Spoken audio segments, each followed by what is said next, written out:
नमस्ते दोस्तों, स्वागत है आपका एक और शानदार कोर्स में। जी हाँ दोस्तों, वीडियो नहीं बोलूंगा, कोर्स बोलूंगा, क्योंकि आज के वीडियो में हम बताने वाले हैं आपको कि 2022 में कैसे ब्लॉग शुरू करना है जिससे हम पैसे कमा सके। दोस्तों, पिछले दिनों हमने विकास कुमार जो एक ब्लॉगर है बिहार के, उनका हमने वीडियो अपलोड किया था, तो काफी ज्यादा रिस्पॉन्स आए थे जिसपे लोगों ने बोला कि भाई फिर से एक वीडियो बनाओ जहां पर स्टेप बाय स्टेप आप बताओ कि कैसे हम ब्लॉग बनाएं, क्या 2022 में ब्लॉग बनाना वर्थ इट है, क्या हमें बनाना चाहिए, क्या हम पैसे बना सकते हैं। तो ये सारी चीजें हम इस वीडियो में कवर कर रहे हैं। अब ये वीडियो लंबी हो सकती है तो आपको इत्मीनान से देखना पड़ेगा, चाय और कॉफी के साथ में और कॉपी और पेन के साथ में, ताकि आप जो भी इंपॉर्टेंट चीजें हम बताएं उसको आप नोट कर ले। तो इस वीडियो में मैं अकेले नहीं हूं, आज हमारे साथ हैं कुशल अरोड़ा जी, जो आज के वीडियो के स्पेशल गेस्ट हैं। इनको 5 सालों का ब्लॉगिंग में एक्सपीरियंस है, एसईओ में एक्सपीरियंस है, और यह सिर्फ ब्लॉगिंग में ही नहीं बल्कि ये बहुत सारे स्टार्टअप कंपनीज के लिए एसईओ करते हैं, और आज के टाइम में अराउंड इनके 100 से ज्यादा ब्लॉग्स हैं। तो कुशल जी, स्वागत है हमारे चैनल पर एक बार फिर से। Thank you so much. तो देखो यार, इंट्रोडक्शन तो हमने दे दिया, बट हम बताना चाहेंगे कि कुशल जी हमारे उत्तर प्रदेश बनारस से हैं, लेकिन फिलहाल अभी मैं हूँ दिल्ली में, क्योंकि अभी ये दिल्ली शिफ्ट हो चुके हैं। पहले बच्चे से थे, अब बड़े हो गए हैं। कहने का मतलब कि नींबू संतरा हो गया है। ओके, तो कुशल भाई, हाँ जी। हम इस वीडियो में, जैसा कि मैंने बताया, कि हम बात करने वाले हैं कि 2022 में ब्लॉगिंग शुरू करना सही है कि नहीं, और शुरू कैसे करेंगे तो बात की बात है। पहले हमें ये बताइए कि 2022 में कोई ब्लॉग शुरू करना चाहता है तो पैसे कमा पाएगा वो?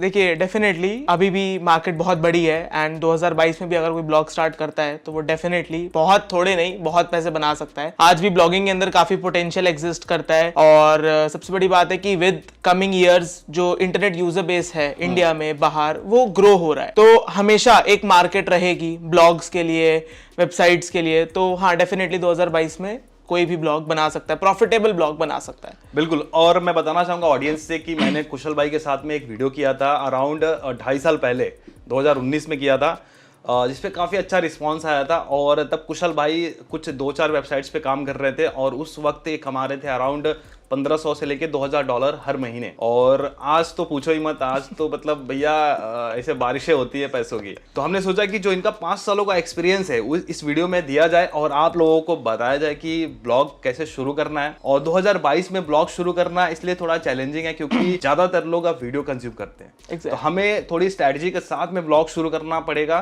तभी हम ब्लॉग से पैसे कमा पाएंगे। पहले का जमाना था, लाइक 10 साल 12 साल पहले, की सिर्फ कंटेंट लिखते जाओ, बिना बैकलिंक का भी रैंक हो जाता था।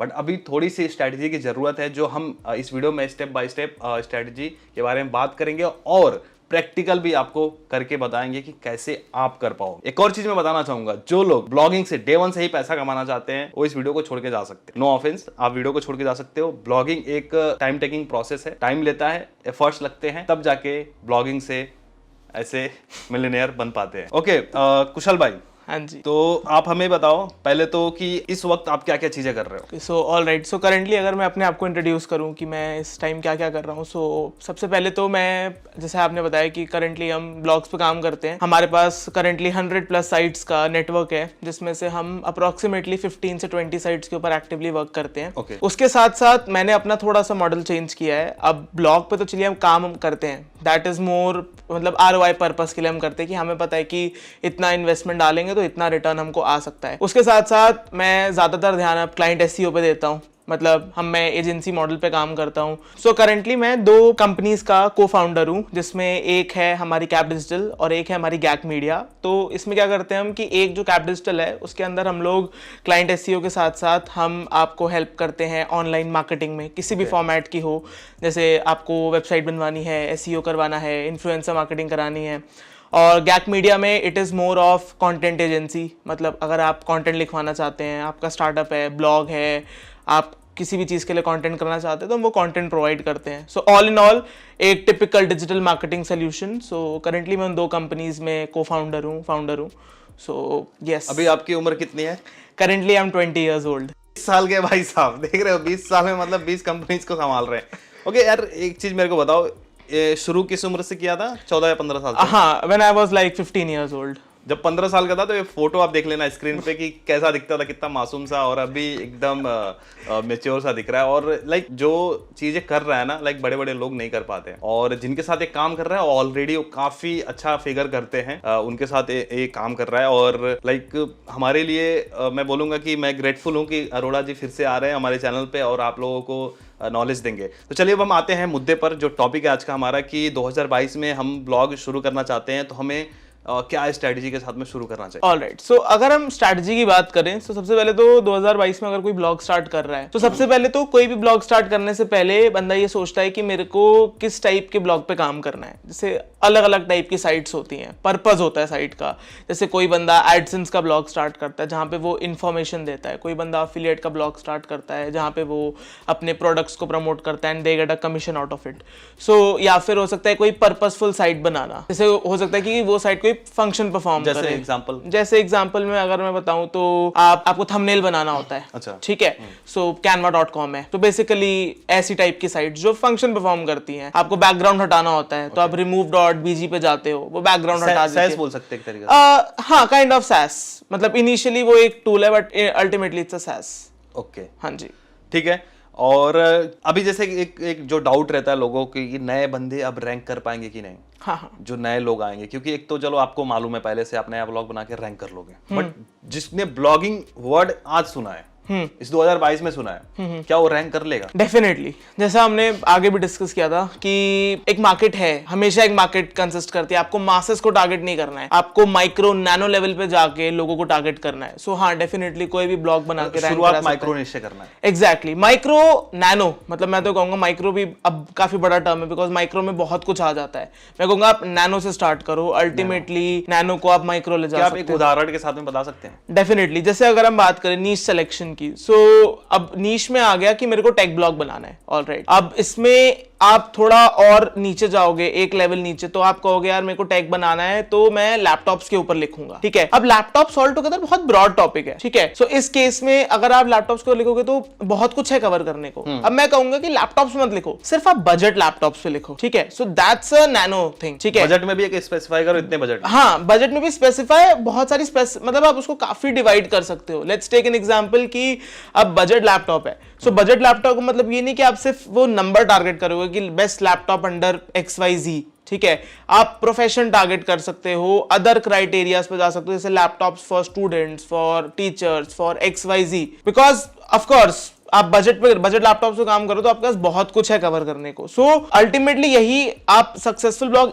इसी तरीके से बना सकते हो, जब आप एक टॉपिक पकड़ो, एक नैनो टॉपिक पकड़ो और उसके अराउंड सब कुछ क्रिएट करो, उसके अराउंड अथॉरिटी बिल्ड करो। आपके ब्लॉग पे बजट लैपटॉप्स के अराउंड सब कुछ होना चाहिए, इंफॉर्मेशनल, कमर्शियल, सब कुछ। तो जाके डेफिनेटली आपका ब्लॉग रैंक करेगा। बढ़िया बढ़िया। मतलब बेसिकली अरोड़ा भाई के कहने का मतलब है कि हमें माइक्रोनिश जाना पड़ेगा। माइक्रोनिश क्या होता है कि कोई एक टॉपिक पकड़ो, उस टॉपिक के अंदर टॉपिक ढूंढो। और मतलब एक होता है टॉपिक, सब टॉपिक, अब सब टॉपिक को कवर करने की कोशिश करो। क्या होता है कि लोग जब शुरू करते हैं ना तो हर चीजें कवर करने लगते हैं, तो वो नहीं करना है। जब हम माइक्रो करेंगे तो इससे फायदा हमें ये मिलेगा कि हमारी अथॉरिटी जल्दी बिल्ड होगी। Right, true. ठीक है, एक और यहाँ पर चीज हमें बता दीजिए, उसके बाद हम थोड़ा प्रैक्टिकल अप्रोच रखेंगे कि ब्लॉग शुरू करने के लिए हमें लोग पूछते हैं, जैसे जो बिगिनर्स हैं, कि भाई blogger.com से जाएं कि वर्डप्रेस से बनाएं। ऑलराइट, सो जैसे हम इस वीडियो को फोकस करें 2020 एंड अबव के साथ, 23, 24, ठीक है, रेलेवेंट रहे वीडियो।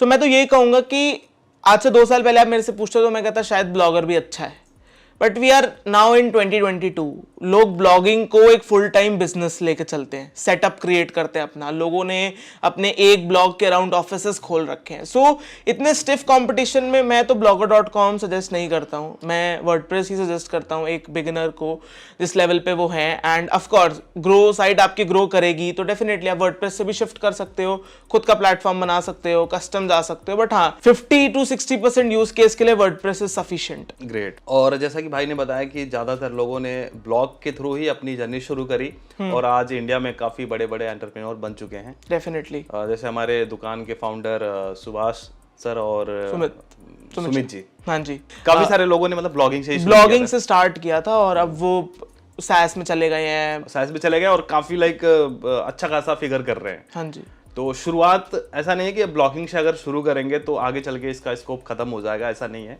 आपको फिर रास्ते दिखने लगेंगे, एक जर्नी की शुरुआत हो जाएगी। अगर आप ब्लॉगिंग करने जाते हो तो एक जर्नी की शुरुआत हो जाती है। यहाँ से आपका एक बोल सकते हैं कि आपका ए है, आगे B-C-D पॉइंट आते पाथ आपको मिलता जाएगा हाँ, खुद ब खुद, और फिर आप धन्यवाद करोगे इस वीडियो का। ठीक है, तो चलिए अब हम बात करते हैं, जैसे कि टॉपिक बीच में आ गया, तो टॉपिक कैसे सिलेक्ट करना चाहिए, क्या उसका प्रोसेस है, हमें किस तरह के टॉपिक पे ब्लॉग बनाना चाहिए, हमें कैसे पता चलेगा कि यार हमें क्या लिखना है। ऑलराइट, सो हम स्टार्ट करते हैं, हम दोनों का एग्जांपल लेके चलेंगे साइड बाय साइड, एडसेंस भी एफिलिएट भी। तो अगर हम एडसेंस से स्टार्ट करें तो एडसेंस में आप ऐसी निशेस के साथ जाओ जो मोस्ट प्रोबेबली थोड़ी सी एवरग्रीन हो। एवरग्रीन से मतलब है आने कि वाले टाइम में भी वो आने वाले टाइम में भी पॉपुलर हो पाए, या फिर उनकी सर्चेस हो। ठीक है, अब सर्चेस से मेरा मतलब ये नहीं कि आप बड़े कीवर्ड्स टारगेट करने लगो, बड़े कीवर्ड से मेरा मतलब है जिनकी वॉल्यूम ज्यादा होती है। ऐसे कीवर्ड्स टारगेट करो जिनके पास ट्रैफिक हो, ठीक है, और आप इवेंचुअली उसको, आपको स्टार्टिंग में माइक्रो पकड़ना है, राइट। आप उसको धीरे धीरे एक्सपैंड करोगे, बिकॉज माइक्रो में कितना ही कवर कर लोगे, एक टाइम के बाद आपके पास शॉर्ट ऑफ टॉपिक होगा, देन आप एक्सपैंड करना स्टार्ट करोगे एंड देन आपका ब्लॉग ग्रो भी करेगा उस लेवल से। उसके पीछे रीजन ये है, गूगल ये कहता है कि जब आपका ब्लॉग नया होता है तो गूगल को पता ही नहीं कि यार वो ट्रस्टवर्दी है कि नहीं है, उसमें वो कंटेंट की क्वालिटी है कि नहीं है, मतलब उसको पता है बट वो जज नहीं कर पा रहा यूजर बेस पे। यूजर बेस पे वो कब जज करेगा, जब आपके पास ऑलरेडी कुछ कुछ कीवर्ड्स पे ट्रैफिक आ रहा होगा। सो वो इनिशियल ट्रैफिक लेने के लिए आप शॉर्ट कीवर्ड से स्टार्ट कर सकते हो, छोटे कीवर्ड्स जिनकी वॉल्यूम कम होती है। वॉल्यूम से अगर मैं बात करूं तो अगर आप एडसेंस में हो तो आप 350 से 2000 3000 अ मंथ सर्च वॉल्यूम वाले कीवर्ड्स को पिक कर सकते हो। एंड इससे मेरा मतलब ये नहीं है कि आप कोई भी 2000-2500 सर्च वॉल्यूम मंथली वाला कीवर्ड उठा लो। कीवर्ड उठाते टाइम आपको हमेशा ध्यान रखना है, कोई भी नीश सेलेक्ट करते टाइम, कि उसमें बड़े प्लेयर्स पहले से एग्जिस्ट ना करते हों। बड़े पता चलेगा वो आप जब भी, अभी हम आगे इसके बारे में बात करेंगे, जब कीवर्ड रिसर्च पे प्रॉपरली मूव करेंगे तो मैं दिखाऊंगा करके कि कैसे आपको पता चलेगा कि इसमें बड़े प्लेयर्स काम करें। बहुत सिंपल सा प्रोसेस, आप कोई भी कीवर्ड सर्च करोगे तो वहां पे जो भी साइट्स आती हैं वो अपने में बहुत बड़ी साइट्स नहीं होनी चाहिए। बड़ी साइट को आप डिफाइन कैसे करोगे, जैसे सपोज करो कोई cnet.com आ रहा है या फिर androidauthority.com आ रहा है, ऐसी साइट्स आ रही है तो आपको पता है ये ब्रांड है, ये कंपनीज बन चुकी हैं। सो ऐसी साइट्स अगर आ रही हैं तो ट्राई टू अवॉइड वैसी नीशेस को, बिकॉज उनके पास ऑलरेडी बहुत सारी अथॉरिटी है, एक टीम है काम करने को, एंड आप सिंगल पर्सन हो गए स्टार्टिंग में, तो डेफिनेटली वैसी चीज़ें आपको नहीं करनी चाहिए, उस टाइप की नीशेस आपको नहीं पिकअप करनी चाहिए। अफिलिएट में अगर हम बात करें, सो अफिलिएट में आप जैसे मैं लैपटॉप की हम बात कर रहे थे, तो लैपटॉप में हमने लैपटॉप पिक किया। अब लैपटॉप अपने में बहुत बड़ी नीश है, इसको आप अगर और छोटा करोगे और माइक्रो जाओगे तो आप budget laptops, gaming laptops, laptop for professionals, ऐसे इसको सब कैटेगराइज कर सकते हो, उसके ऊपर आप फिर काम करोगे। तो ऐसे आप अपना टॉपिक डिफाइन कर सकते हो कि हाँ यार ये मेरे टॉपिक होंगे, इन पे मैं काम कर सकता हूँ। मैं चाहूंगा कि आप स्क्रीन पर थोड़ा अगर दिखाएं कीवर्ड रिसर्च करते हुए, हाँ जी, कि टॉपिक कैसे हम निकाल सकते हैं। ठीक है, और जो आपने बताया कि कैसे कॉम्पिटिटर को भी हम देख पाएंगे कि इस फील्ड में बड़े लोग हैं कि नहीं उस कीवर्ड पे, ये अभी हम करेंगे स्क्रीन पे। इसके अलावा मुझे एक और चीज इसमें बताइए कि जैसे कोई एक्सपर्ट है जो जिसने ब्लॉग शुरू नहीं किया है बट वो शुरू करना चाहता है, तो जब जैसे वो किसी फील्ड में एक्सपर्ट है, मान के चलता हूँ कि वो शेयर मार्केट में एक्सपर्ट है, शेयर मार्केट काफी टाइम से 10-12 साल से कर रहा है, अब वो चाहता है कि अब दुनिया को भी दिखाना, लाइक ब्लॉग के थ्रू दिखाना, उसका यूट्यूब चैनल भी आप ब्लॉग के थ्रू बताना चाहता है। तो ऐसे में शेयर मार्केट में ऑलरेडी कंपटीशन है, ऑलरेडी बहुत सारे अथॉरिटी ब्लॉग्स होंगे, जैसे आपने बताया कि CNET हो गए या फिर एंड्रॉयड अथॉरिटी है, ये सब काफी बड़े बड़े ब्लॉग्स हैं। तो वैसे में जब हम शेयर मार्केट पे जब कुछ लिखना चाहेंगे तो उसमें भी बड़े बड़े ब्लॉग्स होंगे, तो क्या उस बंदे को ब्लॉग शुरू करना चाहिए इस टॉपिक पे क्योंकि उसकी एक्सपर्टीज है? अब मैं बताता हूँ, अगर तो आपकी एक्सपर्टीज है तो डेफिनेटली। अब बात ऐसी होती है ना कि जैसे लेट्स टेक एन एग्जांपल कि शेयर मार्केट की हम बात कर रहे हैं, तो moneycontrol.com एक बहुत बड़ा नेटवर्क है, ठीक है, न्यूज़ 18 नेटवर्क उसको चलाता है। सो अब ऑफ कोर्स ही बात है, आप शेयर मार्केट का कोई भी टर्म सर्च करोगे तो क्वाइट पॉसिबल उसकी आपको moneycontrol.com कहीं ना कहीं पे दिख जाएगा, ठीक है। सो इस केस में आप क्या कर सकते हो, एक कॉन्सेप्ट होता है ब्लॉगिंग में कि कभी भी कोई भी साइट के 100% ऑफ द कीवर्ड्स रैंक नहीं करते। moneycontrol.com के अंदर भी बहुत सारे लो हैंगिंग फ्रूट्स होंगे। लो हैंगिंग फ्रूट से मेरा मतलब है टॉपिक्स, कीवर्ड्स, उनको हम पिक कर सकते हैं। अब वो हम कैसे पिक करेंगे, आपका नेक्स्ट क्वेश्चन ये होगा। नहीं, मेरा क्वेश्चन ये है कि अगर मान लो जो एक्सपर्ट है बंदा, तो वो सिखाना चाहता है अपने ब्लॉग के थ्रू, तो वो तो पूरी स्ट्रैटेजी के साथ जाएगा ना कि शुरुआत में मैं ये चीजें सिखाऊंगा, फिर इसके बाद ये, फिर इसके बाद ये, तो वो उस तरीके से टॉपिक कवर करेगा। नहीं, देखिए वो बात आपकी ठीक है, बट ब्लॉगिंग में ऐसा होता है ना, मतलब अब ऐसा होता है कि आप स्टार्टिंग में जब स्टार्ट करते हो तो आप जो आपका टॉप लेवल गोल होता है आप उसको स्टार्टिंग में ना चेस करो तो बेटर होता है, बिकॉज अक्सर हमारा जो प्राइमरी गोल होता है ना वो बड़ा हो सकता है, ठीक है, या फिर वो बहुत मेन स्ट्रीम हो सकता है। तो आप स्टार्टिंग से अगर मेन स्ट्रीम जाओगे तो आपको अपनी प्लेस पोजीशन एस्टैब्लिश करना गूगल के सर्च में थोड़ा टफ होगा, ठीक है। एंड टफ से मेरा मतलब इम्पॉसिबल नहीं है। तो कहने का मतलब शुरुआती उनको ऐसे कीवर्ड के साथ करना चाहिए जिन पे कंपटीशन काफी कम है। हाँ एग्जैक्टली, गॉट इट। हाँ, अल्टीमेटली उनको जो करना है वो कर पाएंगे आगे, बट स्टार्टिंग में पहले गूगल को ट्रस्ट दिखाना है कि हाँ मेरे ब्लॉग अथॉरिटी बनाने के लिए हमें शुरुआत में लो कंपटीशन कीवर्ड, लो कंपटीशन इजी कीवर्ड्स पे काम करना है जिनका इंटेंट हो, ठीक है, और उसका कोई एंड गोल हो, मतलब वो कहीं पे लैंड अप। एग्जांपल में लेते हुए लाइक शेयर मार्केट को एग्जांपल में लेते हुए लाइक मुझे शेयर मार्केट पे शुरू करना है, तो मुझे किस तरह के कीवर्ड पे शुरू करना चाहिए, आप एक बार स्क्रीन पे दिखा दीजिए। ओके, सो अब मैं आपको मनी कंट्रोल का एग्जांपल लेते हुए एक लाइव दिखाऊंगा कि कैसे हम कीवर्ड्स निकाल सकते हैं। कीवर्ड्स निकालने के लिए हम यहाँ पे ahrefs.com एक टूल है कीवर्ड रिसर्च साइट ऑडिट करने के लिए, उसका हम यूज करेंगे। एंड चलिए मैं आपको स्क्रीन पे अब जाके दिखाता हूँ कि कैसे हम मनी कंट्रोल का एग्जांपल लेते हुए कुछ इजी कीवर्ड्स को फाइंड आउट कर सकते हैं। उसके साथ साथ अभी मैंने एक इंटरेस्टिंग चीज नोटिस की, जैसा अभी हम स्कोप की बात कर रहे थे, ब्लॉगिंग का क्या स्कोप है, तो जैसा आप यहाँ पे देख सकते हैं विद टाइम moneycontrol.com का ऑर्गेनिक ट्रैफिक बढ़ रहा है। जैसे अगर मैं देखूं 2017 में मनी कंट्रोल का ट्रैफिक 18 लाख था एंड 2018 में वो ग्रो अप हो गया 2.4 मिलियन पे। 2019 में वो काफी अच्छा था, 20 में वो 2.1 मिलियन था, फिर ये बढ़ता बढ़ते 2021 में ये 38 मिलियन हो गया। करंट ट्रैफिक की अगर हम बात करें तो वो 60 मिलियन के आसपास, 60 मिलियन, लगभग 60 गुना ग्रोथ, 60 गुना ग्रोथ। तो लोग बोलते हैं कि स्कोप खत्म हो हाँ, लोग कहते हैं SEO is dead, blogging is dead, video content चल रहा है। तो वही मेरा पर्पस था कि हमेशा एक मार्केट एग्जिस्ट करेगी एंड कमिंग डेज के साथ क्वेरीज आएंगी। एक और चीज मैं बोलना चाहूंगा, अब ऐसा नहीं कि देख लिया कि मनी कंट्रोल पे ट्रैफिक बढ़ रहा है तो हम भी शेयर मार्केट चालू करेंगे। हाँ, ऐसा भी नहीं करना है। हाँ of course, because share market, अब अगर हाँ शेयर मार्केट की हम बात करें तो मैं एक चीज बताना चाहूंगा, नीश सिलेक्शन के टाइम ना हमको एक चीज का ध्यान रखना होता है कि हमें ऐसी नीशेस नहीं पिक करनी जहां पे हमारी एक्सपर्टीज नहीं है, ठीक है। अब जैसे शेयर मार्केट, जस्ट बिकॉज हमने यहाँ पे शेयर मार्केट दिखाया तो आप लोग मनी कंट्रोल के पीछे ना पड़ जाएं कि यार मनी कंट्रोल को हमने जस्ट एग्जांपल के लिए बताया है, और फिर इसी का एग्जांपल लेते हुए हम आपको बताएंगे कि कैसे माइक्रो निश सेलेक्ट करना है जो लो कॉम्पिटिटिव कीवर्ड है। एग्जैक्टली, तो आगे बढ़ते हैं। सो अब हम करेंटली moneycontrol.com पे हैं, ठीक है, एंड यहाँ पे हमने इसको साइट एक्सप्लोरर में डाला, ऑर्गेनिक सर्च पे आए, हमें नीचे स्क्रॉल डाउन करना है ऑर्गेनिक कीवर्ड्स पे। ऑर्गेनिक कीवर्ड्स में आने के बाद हमको कुछ फिल्टर्स लगाने हैं जहाँ पे हम अपनी जो नीश है उसको थोड़ा हम शॉर्ट करेंगे, ठीक है, हम टॉपिक्स पिकअप करने के लिए। अब हमारे सामने काफ़ी सारे टॉपिक्स आ गए, हमने फिल्टर्स क्या क्या लगाए, वॉल्यूम का लगाया, वॉल्यूम जैसा हमने बताया। अब moneycontrol.com के अगर हम शेयर मार्केट पे काम करना है तो शेयर मार्केट में मोनेटाइज हम कैसे कर सकते हैं, एड्स दिखा सकते हैं, अफिलिएट कर सकते हैं, ब्रोकर्स का, डिस्काउंट ब्रोकर्स का, ज़ीरोधा, अपना अपस्टॉक्स का, ठीक है। उसके साथ साथ हम मे बी स्पॉन्सर्ड पोस्ट वगैरह ले सकते हैं, ठीक है। सो अपने कोर्सेज सेल कर सकते हैं, अगर आपकी एक्सपर्टीज है, आप यूट्यूब चैनल चला रहे हो, आप वो प्रमोट कर सकते हो, ठीक है। सो फिल्टर्स में हमने यहाँ पे वॉल्यूम का फिल्टर लगाया है, हमने यहाँ पे KD का फिल्टर लगाया है, ठीक है। अब KD बोले तो कीवर्ड डिफिकल्टी। अब यहाँ पे मैं एक डिस्क्लेमर देना चाहूंगा, कोई भी टूल की आपको कीवर्ड डिफिकल्टी से उस कीवर्ड को जज नहीं करना है। अब मैं ये लाइव एग्जांपल करके दिखाता हूं कि अब जैसे मैंने यहाँ पे KD सेट किया है 0 to 5, आउट ऑफ 100 के स्कोर पे 0 to 5 सर्च किया है, ठीक है। अब मैं दिखाता हूं कि कैसे, कौन से कीवर्ड्स आपको नहीं पिक करने इवन दो इनकी KD कम है, ठीक है। अब जैसे यहाँ पे हमारा कोई कीवर्ड है, लेट्स टेक एन एग्जांपल, में moneycontrol.com खोली हुई है, यहाँ पे हमारा कोई अब कीवर्ड है केसर पेट्रो शेयर करके, ठीक है। अब इसकी कीवर्ड डिफिकल्टी Ahrefs 0 दिखा रहा है, ठीक है।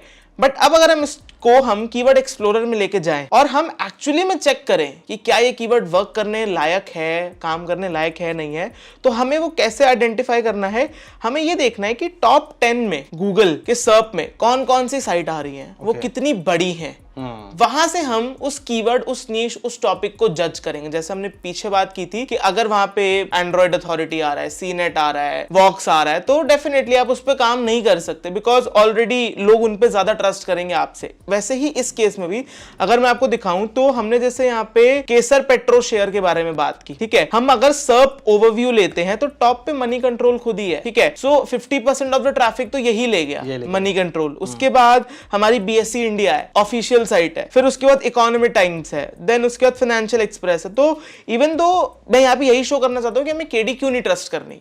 एचएफ ने इसकी केडी 0 दिखाई थी। तो यहाँ पे तो एक और चीज हो सकता है कि क्या पता उन्होंने उस कीवर्ड पे प्रॉपर इंफॉर्मेशन नहीं डाला हो सकता है उस कीवर्ड से रिलेटेड कोई एक इंफॉर्मेशन हो जिसको गूगल रैंक करा रहा है। हाँ, ये भी हो सकता है। हाँ, अब यहाँ पे बात आती है पेरेंट टॉपिक की। जैसे कीवर्ड में क्या होता है ना कि कीवर्ड का एक इंटेंट होता है कि उस कीवर्ड से आपको क्या आउटपुट आएगा। जैसे यहाँ पे हम केसर पेट्रो शेयर की बात कर रहे हैं, तो यहाँ पे हमें क्या डिफाइन हो रहा है कि कोई कंपनी है केसर करके, उसका पेट्रो कोई प्रोडक्ट होगा केसर पेट्रो शेयर का। अब यहाँ पे ये अपने में एक पूरा कीवर्ड नहीं है, इंटेंट पता नहीं चल रहा। क्लियरली पता चल रहा है कि आपको इसका पेट्रो शेयर का प्राइस पता करना है, बट क्या कब का प्राइस पता करना है आपको। प्राइस पता, अब जैसे एचएफ हमको यहाँ पे ना एक और चीज दिखाता है, कीवर्ड आइडियाज। अब इसी कीवर्ड के अराउंड हमको वो काफी सारे आइडियाज दे रहा है। जैसे आइडियाज में वो क्या दे रहा है हमको, यहाँ पे वो आइडियाज दे रहा है कि जैसे हमको दे रहा है केसर पेट्रो शेयर प्राइस। अब प्राइस की जब हम बात करते हैं तो यहाँ पे हमारा इंटेंट फुलफिल हो रहा है कि हम बंदा जो है इसका प्राइस जज कर रहा है, राइट।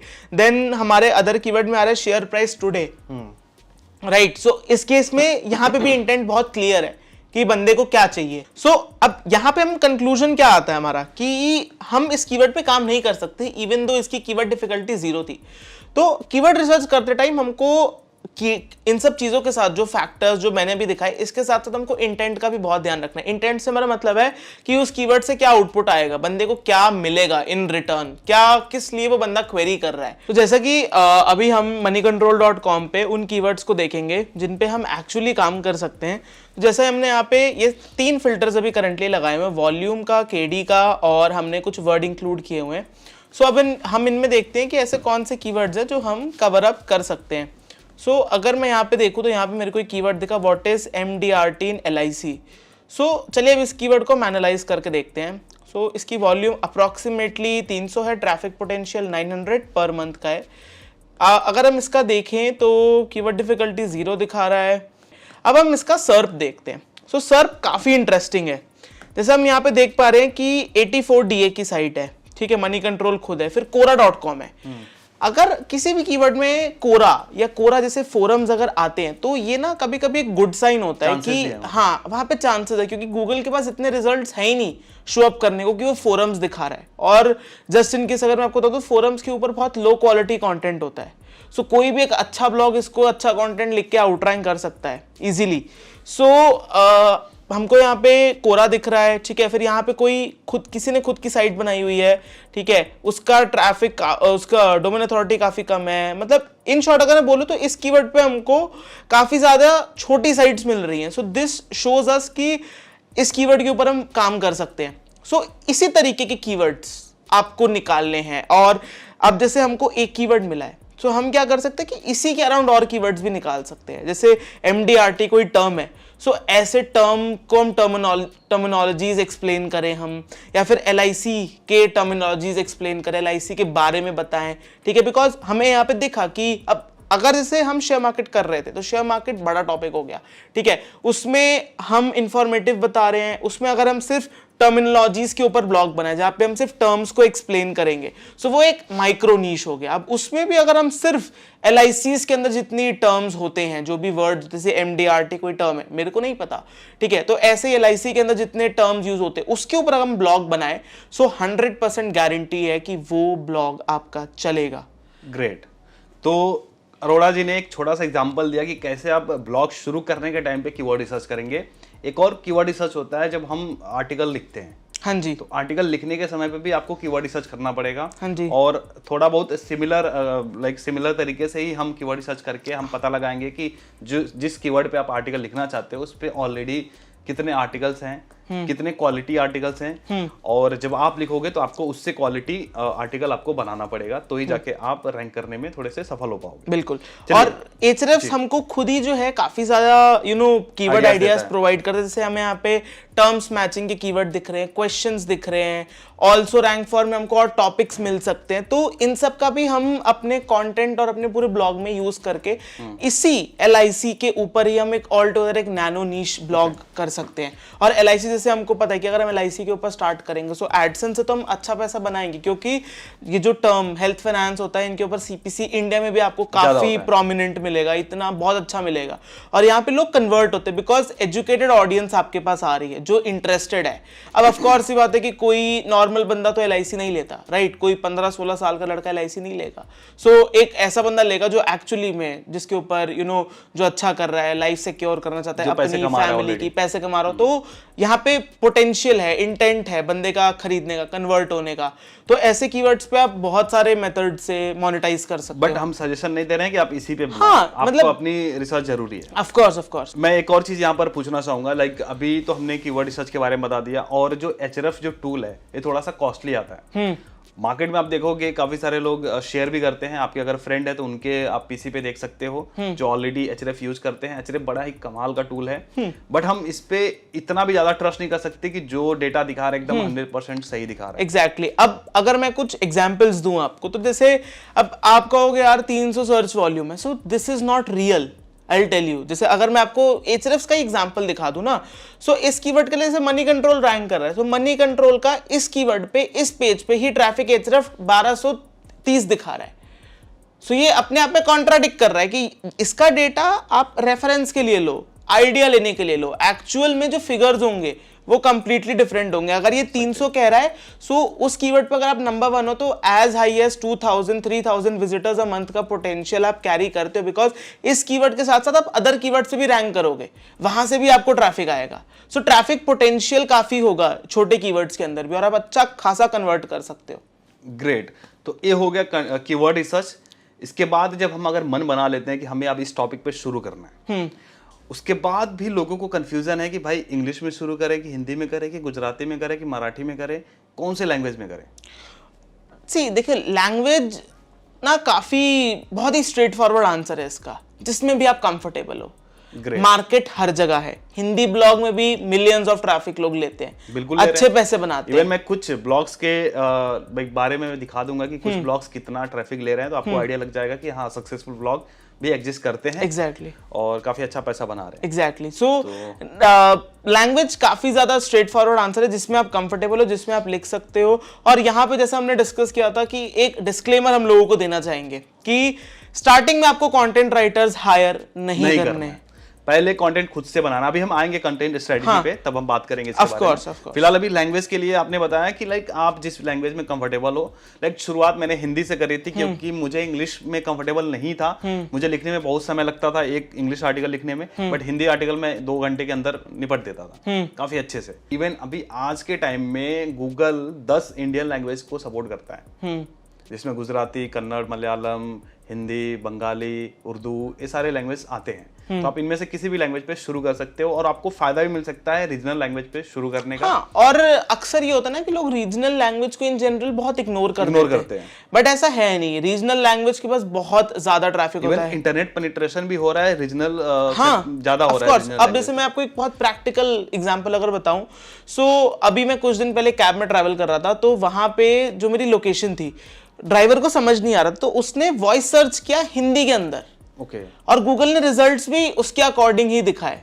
सो यहां से आप देखो कि जैसे जैसे इंटरनेट पेनिट्रेट हो रहा है, तो यूजर भी काफी ज्यादा नॉलेजेबल है कि उसको कैसे सर्च करना है। एक और चीज आपने वॉइस सर्च के बारे में बताया। हाँ जी। तो हम जब आर्टिकल राइटिंग पे आएंगे तो हमें भी ऐसे लिखना है कि अगर कोई लाइक वॉइस ऑप्टिमाइजेशन भी होना चाहिए, वॉइस सर्च ऑप्टिमाइजेशन भी होना चाहिए, है ना? तो उसके बारे में भी हम बात करेंगे। श्योर। ठीक है, तो अब हम इसके बाद आते हैं कंटेंट स्ट्रेटजी। लाइक अभी हमने डिसाइड कर लिया ब्लॉग किस पे बनाना है, किस लैंग्वेज में बनाना है, क्या टॉपिक होगा। अब इसके बाद का जो अगला स्टेप है कंटेंट स्ट्रेटजी का। जी अरोड़ा जी। ऑलराइट, सो देखिए कंटेंट स्ट्रेटजी काफी सिंपल हम रखते हैं, ठीक है, क्योंकि ये बहुत सिंपल सी चीज है। कंटेंट स्ट्रेटजी को अगर मैं डिफाइन करूं तो कंटेंट स्ट्रेटजी का ये मतलब होता है कि हम किस टाइप का कंटेंट बनाने वाले हैं, ठीक है। और सिर्फ एक कंटेंट के लिए हम यहाँ पे पूरे साइट कंटेंट स्ट्रेटजी की बात कर रहे हैं। तो जैसे अभी हमने यहाँ पे LIC का एग्जांपल लिया था, लैपटॉप का लिया था, तो हम वापस अगर यहाँ पे LIC का लेते तो यहाँ पे हम क्या कंटेंट स्ट्रेटजी बनाएंगे। हमने जैसे यहाँ पे नैनो नीश अपनी सेलेक्ट की कि हम LIC के ऊपर ब्लॉग बना रहे हैं, ठीक है। LIC के अंदर अब हम LIC के जितने भी टर्म्स हैं, टर्मिनोलॉजीज हैं, इनको हम एक्सप्लेन करने वाले हैं। सो हमारी कंटेंट स्ट्रेटजी बहुत सिंपल सी होगी कि जितने भी LIC के अराउंड टर्म्स एग्जिस्ट करते हैं हम उनके बारे में लिखेंगे इंफॉर्मेटिव आर्टिकल। अब कंटेंट कैसा लिखेंगे, हम पहले सर्च इंटेंट फुलफिल करेंगे। जैसे सपोज करिए हम यहाँ पे MDRT LIC की बात कर रहे हैं। सो MDRT LIC क्या है, उसका थोड़ा सा बैकग्राउंड देना, LIC का बैकग्राउंड देना, उस टर्म को एक्सप्लेन करना, रेलेवेंट इमेजेस का यूज करना। IPO आ रहा है, हाँ LIC का IPO आ रहा है, ठीक है। तो आप अपने कंटेंट को रेलेवेंट रखने के लिए नोट, डिस्क्लेमर, ये सब हाईलाइट, कोट कर सकते हो, ये सब चीजें, ताकि आपका कंटेंट गूगल को फ्रेश दिखे, बिकॉज गूगल को हमेशा फ्रेश कंटेंट दिखाना काफी पसंद आता है। सो इस केस में आप ये सब चीजें कर सकते हो कंटेंट स्ट्रेटजी के जिसने लिए। कभी आर्टिकल लिखा ही नहीं है वो कैसे लिखेगा? ऑल राइट, जिसने कभी आर्टिकल नहीं लिखा वो कैसे लिखेगा? तो मैं यहाँ पे ये बताना चाहूंगा कि जिसको भी कंटेंट स्ट्रेटजी समझ नहीं आ रही है ना, मैं कहूंगा आपके लिए बेस्ट एग्जाम्पल आपका कॉम्पिटिटर है। पहले आप गूगल पे जाइए, उस कीवर्ड को सर्च करिए, देखिए कि वो कैसे लोग लिखा है? कंटेंट कैसे पर्पस करा रहे हैं, कैसे उस इंटेंट को फुलफिल कर रहे हैं। बिकॉज अब मैं बताता हूँ कि लोग ना अक्सर ब्लॉगिंग को बहुत मिसगाइड कर देते हैं कि यार पैसे बनाने की मशीन है, but the ultimate goal of blogging, writing articles is Users to को- इंफॉर्मेशन देना यूजर्स को। तो उस केस में हमें बार बार तभी एक वर्ड यूज कर रहे हैं, इंटेंट। इंटेंट से हमारा मतलब है कि यूजर किस कंक्लूजन पे आएगा इस आर्टिकल को पढ़ने के बाद। सो आप जाओ, कॉम्पिटिटर्स को देखो, टॉप 5 साइट्स को स्टडी करो कि उन्होंने किस टाइप का कंटेंट लिखा है, आप उसको रीपर्पस करो, ठीक है। अपने वर्ड्स में लिखो, अपनी चीजें एक्सप्लेन करो, ठीक है। अपने हिसाब से कंटेंट की आउटलाइन बनाओ, मेकिंग श्योर कि वो उनसे सिमिलर हो। ये मतलब नहीं होता है कि आप कुछ ऐसा ही बना दो जो रेलेवेंट ना हो, ठीक है। यहाँ पे आपको ये ध्यान देना है जो चीज रेलेवेंट है, जिसकी रिक्वायरमेंट है वो बताओ। शायद आप कुछ अपने चीजें ऐड ऑन कर सकते हो, मेकिंग श्योर कि आप आउट ऑफ टॉपिक ना जाओ, रेलेवेंट होना चाहिए। आप इंटरनल लिंकिंग यूज कर सकते हो चीजों को एक्सप्लेन करने के लिए, ठीक है। बिकॉज सब कुछ थोड़ी आप एक ही टॉपिक में एक्सप्लेन कर दोगे।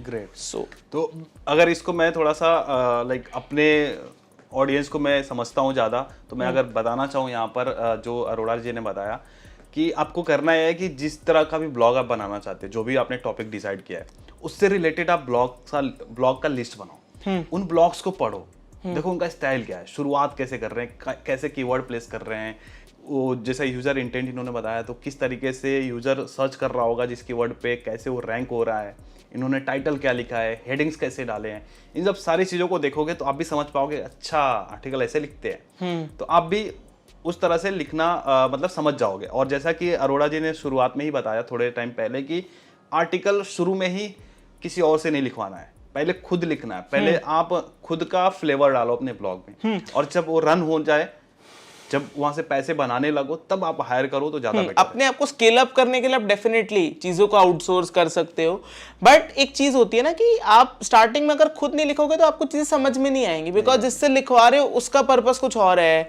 ठीक है। उसका पर्पस बस कीबोर्ड पीटना है, उसको बस अपनी डिलीवरीज पूरी करनी है। आपको क्या, यूजर को इन्फॉर्मेशन प्रोवाइड करनी है, आपको वो अपना फील टच खुद देना पड़ता है। और इससे क्या, अगर आप खुद ऑन द ग्राउंड आके काम करोगे ना, आपकी अंडरस्टैंडिंग टुवर्ड्स SEO ब्लॉगिंग समझ आएगा आपको। जैसे अगर मैं बताऊं तो जब मैंने स्टार्ट किया था, जब मैं आर्टिकल्स लिखता था, तो मैं एक बहुत कॉमन सा एग्जांपल दूंगा। मैं किसी आज से कुछ 4-5 साल पहले की बात है, मैंने कैसे समझा कि कंटेंट राइटिंग अगर आप खुद से लिखते हो क्या एडवांटेज है इसका।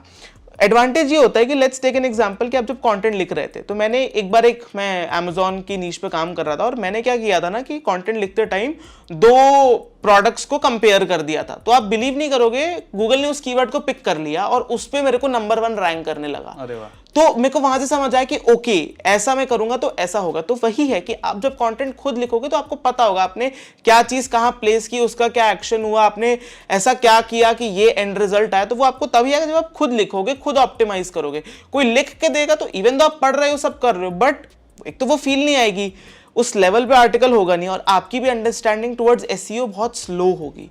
सो इसीलिए स्टार्टिंग में एटलीस्ट मैं कहता हूँ 100 ब्लॉग पोस्ट आप खुद से लिखो, देखो कि कैसे आपका ब्लॉग परफॉर्म कर रहा है, क्या गूगल की अंडरस्टैंडिंग है आपकी साइट के लिए। देन डेफिनेटली आप पैसे बना रहे हो, आप स्केल करना चाहते हो तो आप आउटसोर्स करो, that's always a good thing. जैसे इवन एक रोड मैप भी तैयार हो जाएगा जब आप आउटसोर्स करोगे, जब बंदे हायर करोगे तो आप उसको बता सकते हो, देखो इस तरह का मैंने अप्रोच आप रखा उनको है, रेफरेंसेस दे सकते हो, ठीक है। आप एक चेकलिस्ट बना सकते हो उनके लिए, जैसे हम करते हैं। अब हम कंटेंट एजेंसीज मैनेज कर रहे हैं, हम खुद के ब्लॉग्स पे काम करते हैं, तो हमारे पास हर चीज का एक सिस्टम होता है। एक हमारे पास एग्जांपल हमने खुद बनाया है, हमने खुद बनाया हुआ है। हमारे पास जिसे कहते हैं चीट शीट्स होती हैं, हमारे पास एसओपीज है, काम कैसे होगा। तो वो तभी होगा जब आपने खुद कर रखा होगा। आप किसी से उठा नहीं सकते, मेरे से आप मांग के आप अपने ब्लॉग पे नहीं यूज कर सकते, बिकॉज आपका यूज केस कंप्लीटली डिफरेंट होगा जो मेरा है। तो वो तभी होगा जब आपने खुद उसको कभी ना कभी रियल टाइम में एक्सपीरियंस किया होगा। ग्रेट। अभी तक आपने समझ लिया होगा कि लाइक ब्लॉग के लिए क्या क्या चीज़ें रिक्वायर्ड हैं। अब हम ब्लॉग बनाना सीखेंगे, इसके बाद हम ब्लॉग बनाएंगे। उसके लिए सबसे पहले ज़रूरत पड़ती है डोमेन की, उसके बाद होस्टिंग की। तो हम होस्टिंग की बात कर लेते हैं कि अरोड़ा जी आप किस तरह की होस्टिंग रेकमेंड करना चाहेंगे जो बिगिनर्स हैं। आप पिछले 5-6 सालों से आप इस फील्ड में हैं। शुरुआत आपने ब्लॉगर से करी थी। हाँ जी, एग्जैक्टली। शुरुआत मैंने blogger.com से करी थी, फिर मैं wordpress.com पे शिफ्ट हो गया। मेरी सेम स्टोरी है। हाँ, सो अब अगर मैं बताऊं कि किस टाइप की होस्टिंग आपको लेनी चाहिए, तो बिगिनर्स के लिए जब तक वो चीजों की अंडरस्टैंडिंग ले रहे हैं, मैं उनको सिर्फ और सिर्फ शेयर्ड होस्टिंग रेकमेंड करता हूं। शेयर्ड होस्टिंग चार्जेस थोड़े कम होते हैं, चार्जेस कम होते हैं, इजी टू मैनेज होती है। अब अगर आप मेरे से करंट लेवल पूछोगे मैं क्या यूज करता हूं, तो मैं completely unmanaged VPS server, cloud servers use करता हूं, like Digital Ocean, Vultr, Cloudways वगैरह का हम यूज करते हैं, ठीक है। उस केसेस में क्या होता है कि वो आपको बस सर्वर दे देते हैं, एक वर्चुअल कंप्यूटर दे देते हैं और वो कहते हैं कि खुद से मैनेज करो, खुद से। जैसे हम एक फ्रेश कंप्यूटर लाते थोड़ा हैं, कॉम्प्लिकेटेड, बहुत ज्यादा कॉम्प्लिकेटेड है, बिगिनर्स के लिए नहीं है। इसीलिए हम शेयर्ड होस्टिंग के बारे में बात कर रहे हैं, बिकॉज शेयर्ड होस्टिंग आपको सारे सोल्यूशंस देता है, राइट। आपको वो सब मैनेज करके देंगे, आपको ईमेल्स देंगे, आपको सपोर्ट देंगे, आपकी साइट पे कुछ एरर आ रहा है तो आपको वो हेल्प कर देंगे फिक्स करने में। अब हम जो होस्टिंग यूज करते हैं वो कुछ नहीं करके देते, वो आपको बस सर्वर दे देंगे, खुद से मैनेज करो, कुछ प्रॉब्लम है वो भी खुद से फिक्स करो। अच्छा, तो सपोर्ट भी नहीं रहता, कुछ भी सपोर्ट नहीं रहता अनटिल अनलेस उनके सर्वर में कोई प्रॉब्लम है, कोई सपोर्ट वो हमको प्रोवाइड नहीं करते। तो बिगिनर्स के लिए आप बताइए कुछ, अगर 2-4 जो होस्टिंग ब्रांड्स आपके नजर में हैं। ओके, सो अगर मैं शेयर्ड होस्टिंग की बात करूं तो मार्केट में बहुत सारी शेयर्ड होस्टिंग अवेलेबल हैं। जब बैक इन द डेज मैंने स्टार्ट किया था तो 2 बहुत अच्छे प्लेयर्स होते थे। जैसे उस टाइम पे ब्लू होस्ट काफ़ी चलता था, काफ़ी लोग ब्लू होस्ट प्रमोट करते थे। आज भी ब्लू होस्ट काफ़ी रेलेवेंट है। ब्लू होस्ट हो गया, होस्टिंगर हो गया, होस्टगेटर हो गया, ठीक है। तो ये सब कुछ अच्छे शेयर्ड होस्टिंग प्रोवाइडर है जिनका आप यूज़ कर सकते हो अपना ब्लॉग स्टार्टिंग में स्टार्ट करने के लिए, to get your shared hosting, ठीक है। जैसे हमने बताया कि आपको स्टार्ट शेयर्ड होस्टिंग से ही करना है, बिकॉज वो आपको ऑल इन ऑल काफ़ी अच्छा सपोर्ट प्रोवाइड करते हैं। सो यस, तो अभी हम बताएंगे आपको कि कैसे आप अपना step by step blog create करोगे। तो इस वीडियो में मैं यूज़ करूंगा ब्लू होस्ट का। इसके पहले मैंने और भी होस्टिंग प्रोवाइडर के साथ में मैंने वीडियो किया हुआ है। अगर आप दूसरे कंपनी का होस्टिंग प्लान चुनना चाहते हो तो उसके लिए मैंने अलग से ट्यूटोरियल बनाया हुआ है, तो आप वो देख सकते हैं। इस वीडियो में मैं बताऊंगा कि आप ब्लू होस्ट के साथ में कैसे अपना वर्डप्रेस वाला ब्लॉग सेटअप करोगे। तो दोस्तों चलिए अब हम आपको बताते हैं कि कैसे आप अपना वर्डप्रेस ब्लॉग सेटअप करेंगे। तो उसके लिए हम होस्टिंग का जो इस्तेमाल कर रहे हैं ब्लू होस्ट का कर रहे हैं। इसके पहले मैंने होस्टिंगर पे भी बताया हुआ है, साइड ग्राउंड पे भी बताया हुआ है, और इस वीडियो में मैं ब्लू होस्ट पे बता रहा हूँ। तो आपको जो भी होस्टिंग अच्छी लगे आप उसके साथ जा सकते हैं, बट ब्लू होस्ट वर्डप्रेस के द्वारा भी रिकमेंडेड है।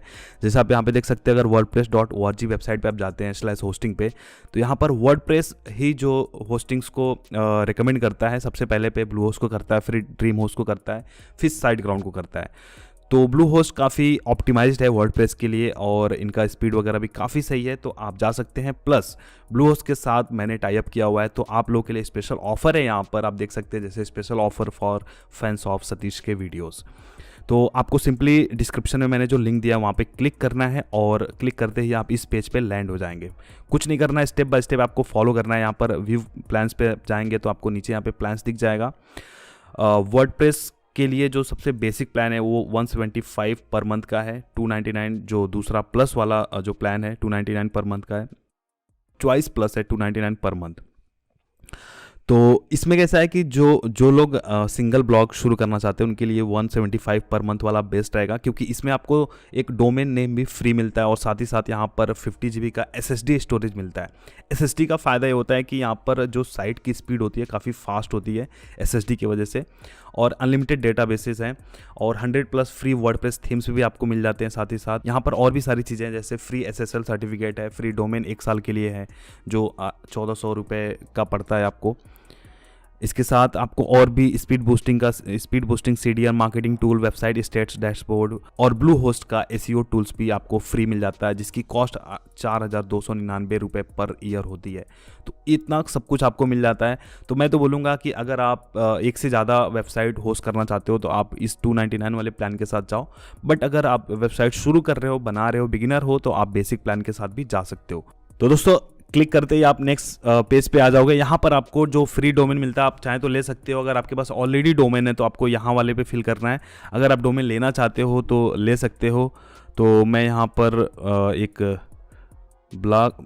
blogbanaalo.com में करके कर रहा हूँ। अगर ये अवेलेबल होगा तो ये डोमेन बाई हो जाएगा फ्री में ही। तो मैं आपको पूरा स्टेप बाय स्टेप दिखाऊंगा। ये अवेलेबल है, blogbanaalo.com इज़ अवेलेबल। यहाँ पर अगर गूगल के साथ आप साइन इन कर लोगे तो ये सारे नाम आपको फिल नहीं करने पड़ेंगे। मैं अपना गूगल के साथ ही साइन कर लेता हूँ। आप पूरा डिटेल फिल कर सकते हो। एक बार मैं आपको दिखा देता हूँ। यहाँ पे सारी डिटेल्स आप फिल कर लोगे, अच्छे से फिल करना है। और यहाँ पर जो पैकेज इन्फॉर्मेशन है अकाउंट प्लान में 36 महीने का लेना है। अगर 36 महीने का लेते हो तो आपको 169 पर मंथ का मिलेगा। अगर आप 24 महीने का लेते हो तो 259 पर मंथ का मिलेगा। और यहाँ पर अगर आप 12 महीने का लेते हो तो 279 पर मंथ मिलेगा। चलो मैं 12 महीने का ले लेता हूँ आपको दिखाने के लिए। तो ये टोटल मुझे जो पड़ेगा वो 3348 रुपये का पड़ेगा 1 साल के लिए, जिसमें डोमेन भी इंक्लूडिंग है। तो बहुत ही अच्छा डील है, आप इसको ट्राई कर सकते हो। यहाँ से आपको नाम वगैरह फिल करके, ईमेल एड्रेस, अगर आपका GST भी है तो GST एड्रेस, GST ID डाल सकते हैं, जिससे आप क्लेम कर सकते हो बाद में। और यहाँ पर अगर डोमेन प्रोटेक्शन लेना चाहते हो, प्राइवेसी, तो आप ले सकते हो। सिर्फ 37 रुपीज़ पर मंथ का है, जो एनुअली 450 रुपये का रहेगा। ये फ्री है। सेकंड वाला ग्रो योर बिजनेस, ये फ्री जो SEO टूल्स है इसको ले सकते हैं हम। और यहाँ पर SSL सर्टिफिकेट 299 पर मंथ है, बट हमें एक SSL हमें फ्री मिलेगा, तो टेंशन नहीं है। और इसको एक्नॉलेज कर देना है, फिर उसके बाद हमें पेमेंट करना है। अब यहाँ पे दोस्तों पेमेंट करने के बहुत सारे ऑप्शन हैं, आप किसी भी तरीके से पेमेंट कर सकते हो। मैं UPI से कर देता हूँ। UPI से मेरे को ज़्यादा ईजी पड़ेगा। और यहाँ पे QR कोड है, सिंपली मैं स्कैन करके इसको पे कर दूंगा। मुझे 3950 रुपीज़ पे करने हैं, GST वगैरह सब मिला के। तो मैं सिंपली इसको स्कैन करके मैं पे कर देता हूँ। अब यहाँ पे देखो पेमेंट कंप्लीट हो गया। अब इसके बाद नेक्स्ट पेज ओपन होगा। तो ये साइन अप कंप्लीट हो गया है। अब मेरे को जो मेरा ईमेल ID है वहाँ पे कंफर्मेशन ईमेल गया होगा। अब मुझे यहाँ पर अपना अकाउंट सेटअप करना है। ये रिसिप्ट है तो इसको मैं ब्लर कर दूंगा, आप ये रिसिप्ट देख सकते हैं, ठीक है। ओके, तो यहाँ पर क्रिएट अकाउंट कर सकते हैं। क्रिएट अकाउंट पर क्लिक करना है। अब यहाँ पर मेरा डोमेन नेम आप देख सकते हैं blogbanaalo.com, और यहाँ पे आपको एक पासवर्ड चूज़ करना है, ठीक है। तो पासवर्ड चूज़ करने के बाद आपको क्रिएट अकाउंट कर देना है। आप रेडी टू गो हैं, लॉगिन करिए। अपने जो भी पासवर्ड बनाया है आपको याद रखना है। अब पासवर्ड यहाँ पर एंटर करना है आपको फिर से। अब यहाँ पर लॉगिन कर दिए। तो अब सीधा हम ब्लू होस्ट के पोर्टल में लॉगिन हो जाते हैं। अब यहाँ से हम अपना ब्लॉग डिज़ाइन करेंगे। जो हमारा नेक्स्ट प्रोसेस होगा वो हमारा ब्लॉग डिज़ाइनिंग का होगा, कि हमें कैसे यहाँ पर थीम लगाने हैं, कैसे अपने को प्लगइन्स लगाने हैं, पेजेस क्या क्या ऐड करने हैं, सारी चीज़ें। तो यहाँ पर लिखा हुआ है क्रिएट योर वेबसाइट। यहाँ पर हम अपना ब्लॉग ऐड करेंगे। अब जैसे आ रहा है कि अगर आपको हेल्प चाहिए तो आप हेल्प ले सकते हो, अगर नहीं चाहिए तो नहीं ले सकते हो। तो हम इसको स्किप कर देते हैं, ठीक है यार, मैं आपको बता ही रहा हूँ ना।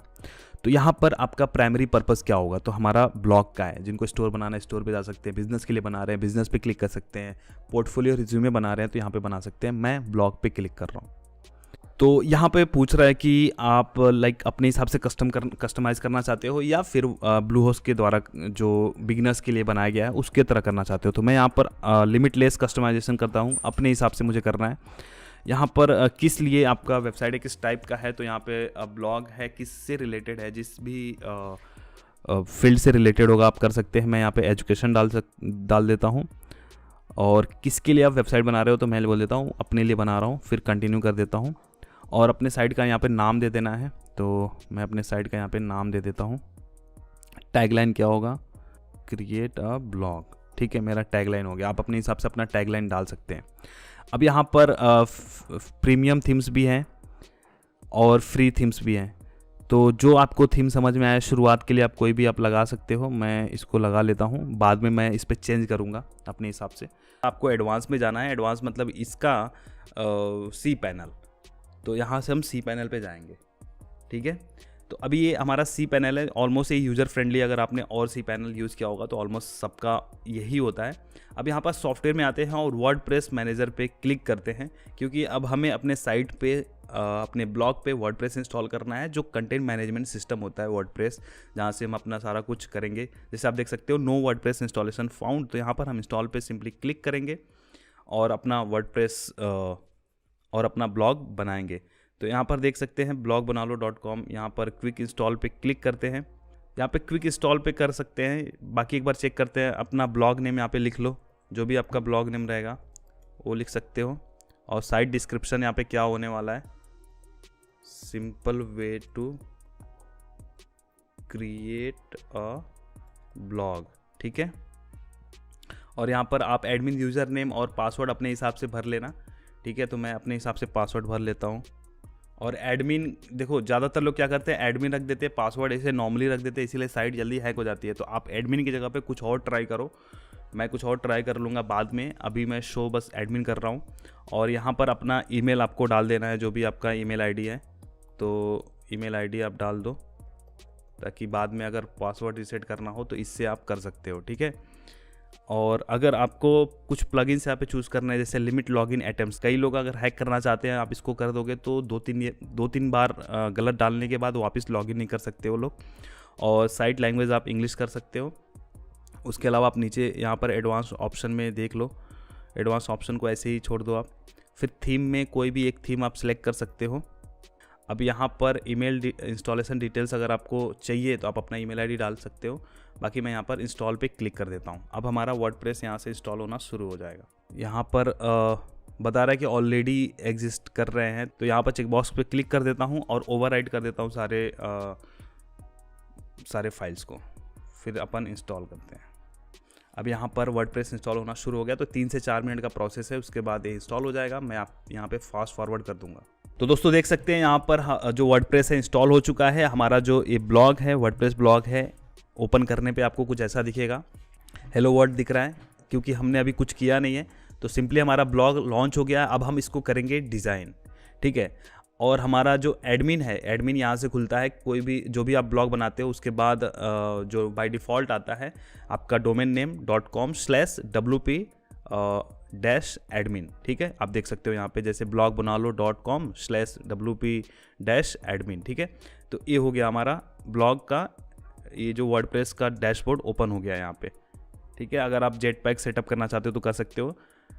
मैं जेटपैक यूज़ नहीं करता, उससे साइट थोड़ी सी स्लो हो जाती है, ठीक है। अब यहाँ पर जो नेक्स्ट काम करेंगे, प्लगइन्स इंस्टॉल करेंगे और थीम इंस्टॉल करेंगे। तो प्लगइन्स में कौन कौन से प्लगइन आपको इंस्टॉल करने में आपको बता देता हूँ। मैंने एक लिस्ट बनाया हुआ है। यहाँ पर प्लगइन्स में आपको डालने हैं शॉर्ट पिक्सल, जो इमेज के लिए होता है, इमेज को कंप्रेस करने के लिए होता है। दूसरा रैंक मैथ एसईओ के लिए है। WP रॉकेट कैश के लिए है कि आपकी वेबसाइट को फास्ट रखेगा। TOC जो टेबल ऑफ कंटेंट बोलते हैं, उसको यूज़ करना है। और वेब स्टोरेज, जो अभी वेब स्टोरेज काफ़ी बूम पे है, तो वेब स्टोरेज अगर आप डे 1 से ही बनाते हो तो आपको ट्रैफिक मिलने के चांसेस है। और एक और मोस्ट इंपॉर्टेंट प्लगइन है बैकअप प्लगइन, जो अपड्राफ्ट है। सॉरी, यहाँ पे स्पेलिंग गलत है, तो अपड्राफ्ट करके है, ठीक है।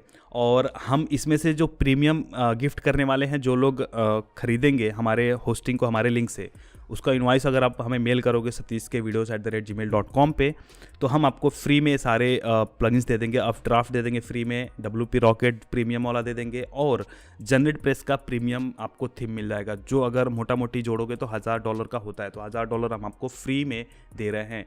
उसके लिए वही कंडीशन है कि आपको हमारे होस्टिंग से लेना पड़ेगा। आप हमें ज़रा सा फ़ायदा कराओ, हम आपको ज़्यादा सा फ़ायदा करा देंगे, ओके। सो ये प्लगइन्स आपको इंस्टॉल करने हैं। तो आप प्लगइन्स को सिंपली यहाँ पे प्लगइन्स पे क्लिक करके ऐड न्यू पे क्लिक करना है। और अगर हमने जो प्लगइन आपको भेजा है, उस प्लगइन को आपने डाउनलोड करके आप सीधा लगा सकते हो, या फिर आप प्लगइन से सर्च करके, जैसे यहाँ पे बहुत सारे आपको प्लगइन्स दिख जाएंगे। एक प्लगइन मैं करके दिखा देता हूँ, शॉर्ट पिक्सल डाउनलोड कर लीजिए, जो इमेज कंप्रेशन के लिए होता है। शुरू से ही अगर आप यूज़ करेंगे तो आपका साइट ऑप्टिमाइज रहेगा, जिससे फास्ट ओपन होगा। तो यहाँ पे शॉर्ट पिक्सल को इंस्टॉल कर लेना, सिंपली क्लिक करना है, इंस्टॉल हो जाएगा। और फिर एक्टिवेट कर देना होता है। अभी देखो, इसको एक्टिवेट कर देना है। तो कुछ चीज़ें हैं यहाँ पर API की वगैरह मांगता है, तो यहाँ पर API की के लिए आपको रिक्वेस्ट की करना पड़ेगा, फिर आपके ईमेल पे जाएगा, वहाँ पे साइन अप करना पड़ेगा शॉर्ट पिक्सल पे वेबसाइट पे, फिर आपको API की मिलेगी जो यहाँ पे API की डाल के वैलिडेट करना होता है, तो वो आप अपने से कर लोगे।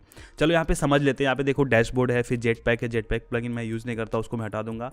पोस्ट है, यहाँ पर जो भी हमें ब्लॉग पोस्ट लिखने हैं यहाँ से हमें लिखने हैं, तो पोस्ट पे आप क्लिक करोगे, वहाँ पर ऐड न्यू करोगे, ऐड न्यू पे करोगे तो फिर वहाँ से आप अपना आर्टिकल लिखना शुरू कर सकते हो। देखो ऐड न्यू पे क्लिक किया तो यहाँ पर देखो अभी आपका ओपन हो गया पोस्ट कैसे लिखना होता है। अभी देखो पोस्ट लिखने के बारे में डिटेल से मैंने एक वीडियो बनाया हुआ है, तो आप वो वीडियो जरूर देख सकते हैं। आपको स्क्रीन पे दिख रहा होगा वो वीडियो, उसका लिंक आपको नीचे मिल जाएगा डिस्क्रिप्शन में, तो आप उसको कर सकते हो कैसे आर्टिकल लिखना होता है। ठीक है, तो मैं पोस्ट लिखना आपको नहीं बता रहा हूँ, इस वीडियो में अलग से मैंने बताया हुआ है। तो पोस्ट यहाँ से लिख सकते हैं, कैटेगरीज हम ऐड कर सकते हैं। जो आप मेन्यूज़ देखते हो ना, जैसे मान लो मेरा जो वेबसाइट है satishkushwaha.com, अगर इस जैसा बनाना है, सिंपल सा ब्लॉग आपको बनाना है, ज़्यादा आपको तिगड़मबाजी नहीं करनी है, तो आप जनरेट प्रेस थीम यूज़ कर सकते हो। ये देखो जनरेट प्रेस पे बना हुआ है, तो ये जो मेन्यूज़ है ना, ये मेन्यूज़ कैटेगरीज में ही बनती है। ठीक है, तो यहाँ से कैटेगरीज में जाके आप मेन्यूज़ यहाँ से क्रिएट कर सकते हो। कैटेगरी कौन सी रखनी है, पेरेंट रखनी है, अनकैटेगराइज रखनी है, पेरेंट पे ही डाल दो, फिर यहाँ पर आके सेव हो जाएगा। जैसे मान लो आपने डाल दिया होस्टिंग, ठीक है, मैंने एक नया वो कर दिया, एक कैटेगरी मैंने बना दी। यहाँ पे देखो होस्टिंग कैटेगरी आ गई। ठीक है, तो वैसे ही यहाँ पे कैटेगरी आप ऐड करते जाओगे। इसके अलावा यहाँ पे पेजेस हैं, जो पेजेस हमें मैंडेटरी होते हैं। अभी आगे वीडियो में भी आपको सुनने को मिलेगा कि about us page, privacy policy और disclaimer pages, terms and condition, ये सारे बना के रखने पड़ते हैं। जैसे अगर आप मेरा ब्लॉग देखोगे तो यहाँ पे मैंने अबाउट अस बनाया हुआ है, और अगर नीचे आप जाओगे एकदम फुटर में जाओगे, यहाँ पे फुटर में देखोगे privacy policy, terms and contact, ये कुछ पेजेस होते हैं जो हमें बनाने होते हैं। तो यहाँ पर इस पेजेस पे क्लिक करके आप ऐड न्यू करके आप वो पेजेस क्रिएट कर सकते हो। कोई भी पेज क्रिएट करना है प्राइवेसी पॉलिसीज का, आप सिंपली गूगल करोगे कि how to create a privacy policy for a blog, तो आप सिंपली बना लोगे। ठीक है, उसके बाद हम आते हैं अपीयरेंस पे, थीम पे आते हैं। हमें यहाँ पे थीम अपना चेंज करना होगा। यहाँ से ऐड न्यू पे क्लिक करना है और फिर जनरेट प्रेस सर्च करना है। तो अगर आपने हमारे लिंक से होस्टिंग लिया हुआ है तो आपको तो प्रीमियम वाला मिल जाएगा, बाकी यहाँ पे जनरेट प्रेस फ्री भी मिलता है, तो जनरेट प्रेस फ्री वाला हम इंस्टॉल कर लेंगे यहाँ से। ठीक है, सिंपली एक्टिवेट कर लेना है। तो वर्डप्रेस की खासियत है कि आप यहाँ पर अपने हिसाब से सारी चीज़ों को कस्टमाइज़ कर सकते हो। ठीक है, तो इसको कस्टमाइज़ करने के लिए कस्टमाइज़ पे क्लिक कर सकते हैं, विजेट्स वगैरह लगा सकते हैं, मेन्यूज़। प्रीमियम के लिए आपको खरीदना पड़ेगा यहाँ से, बट हम आपको प्रीमियम फ्री में दे रहे हैं। एक ये हो गया। इसके अलावा जो मैंने जितने भी आपको प्लगइन्स बताया वो सारे आपको इंस्टॉल करने हैं। रैंक मैथ वगैरह सारे जो मैंने बताए हैं वो इंस्टॉल कर लेने हैं। परमालिंक पे क्लिक करना है।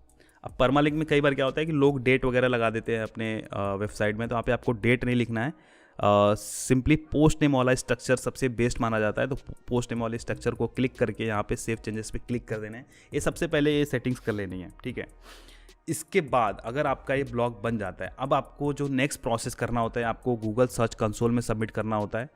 गूगल सर्च कंसोल में आपको दिखा देता हूँ, गूगल सर्च कंसोल। ठीक है, ताकि जब आप ब्लॉग पोस्ट लिखो तो आपकी साइट की इंडेक्सिंग गूगल सर्च में होए, उसके लिए हमें गूगल सर्च कंसोल का इस्तेमाल करना पड़ता है। और फिर गूगल एनालिटिक्स का इस्तेमाल करना होता है। गूगल एनालिटिक्स के साथ में कनेक्ट करना होता है अपनी ब्लॉग को। तो ये बहुत ही सिंपल प्रोसेस है, आप एक सिंपली सर्च से पता लगा सकते हो। तो अभी फ़िलहाल मैंने बताया कि कैसे आपको होस्टिंग खरीदनी है, डोमेन खरीदना है और कैसे उसको कस्टमाइज़ करना है, वो मैंने प्रोसेस बता दिया है। ये आपको पूरा 1 से 2 दिन का प्रोसेस है, आप इत्मीनान से बैठ के आपको ये सारी चीज़ें करनी पड़ेंगी।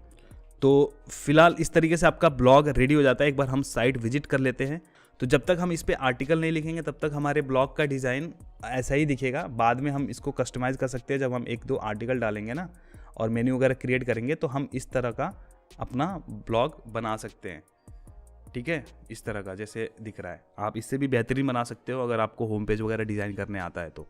ठीक है, अब जब आर्टिकल्स वगैरह आप डालने लगोगे, आप सारी चीज़ें रेडी हो जाएंगी, तब आप एडसेंस के लिए अप्लाई कर दोगे। अगर आपका शुरू से ही मकसद ये है कि हमको अफिलिएट से करना है तो उसके लिए आपको अमेज़ॉन का भी अफिलिएट का प्लगइन हम फ्री में दे देंगे अगर आप हमारे लिंक से करते हो।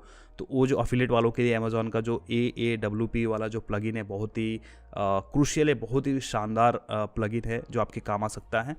इसके अलावा हम कुछ प्लगइन्स और दे देंगे, जैसे अफिलिएट बूस्टर एक थीम आता है अफिलिएट वालों के लिए, तो वो आप इस्तेमाल कर सकते हो। वो भी फ्री में भी है और पेड में भी है। तो फ्री बिगिनर्स के लिए है और पेड उनके लिए है जो काफ़ी अच्छा काम करने लगे हैं ब्लॉग पे।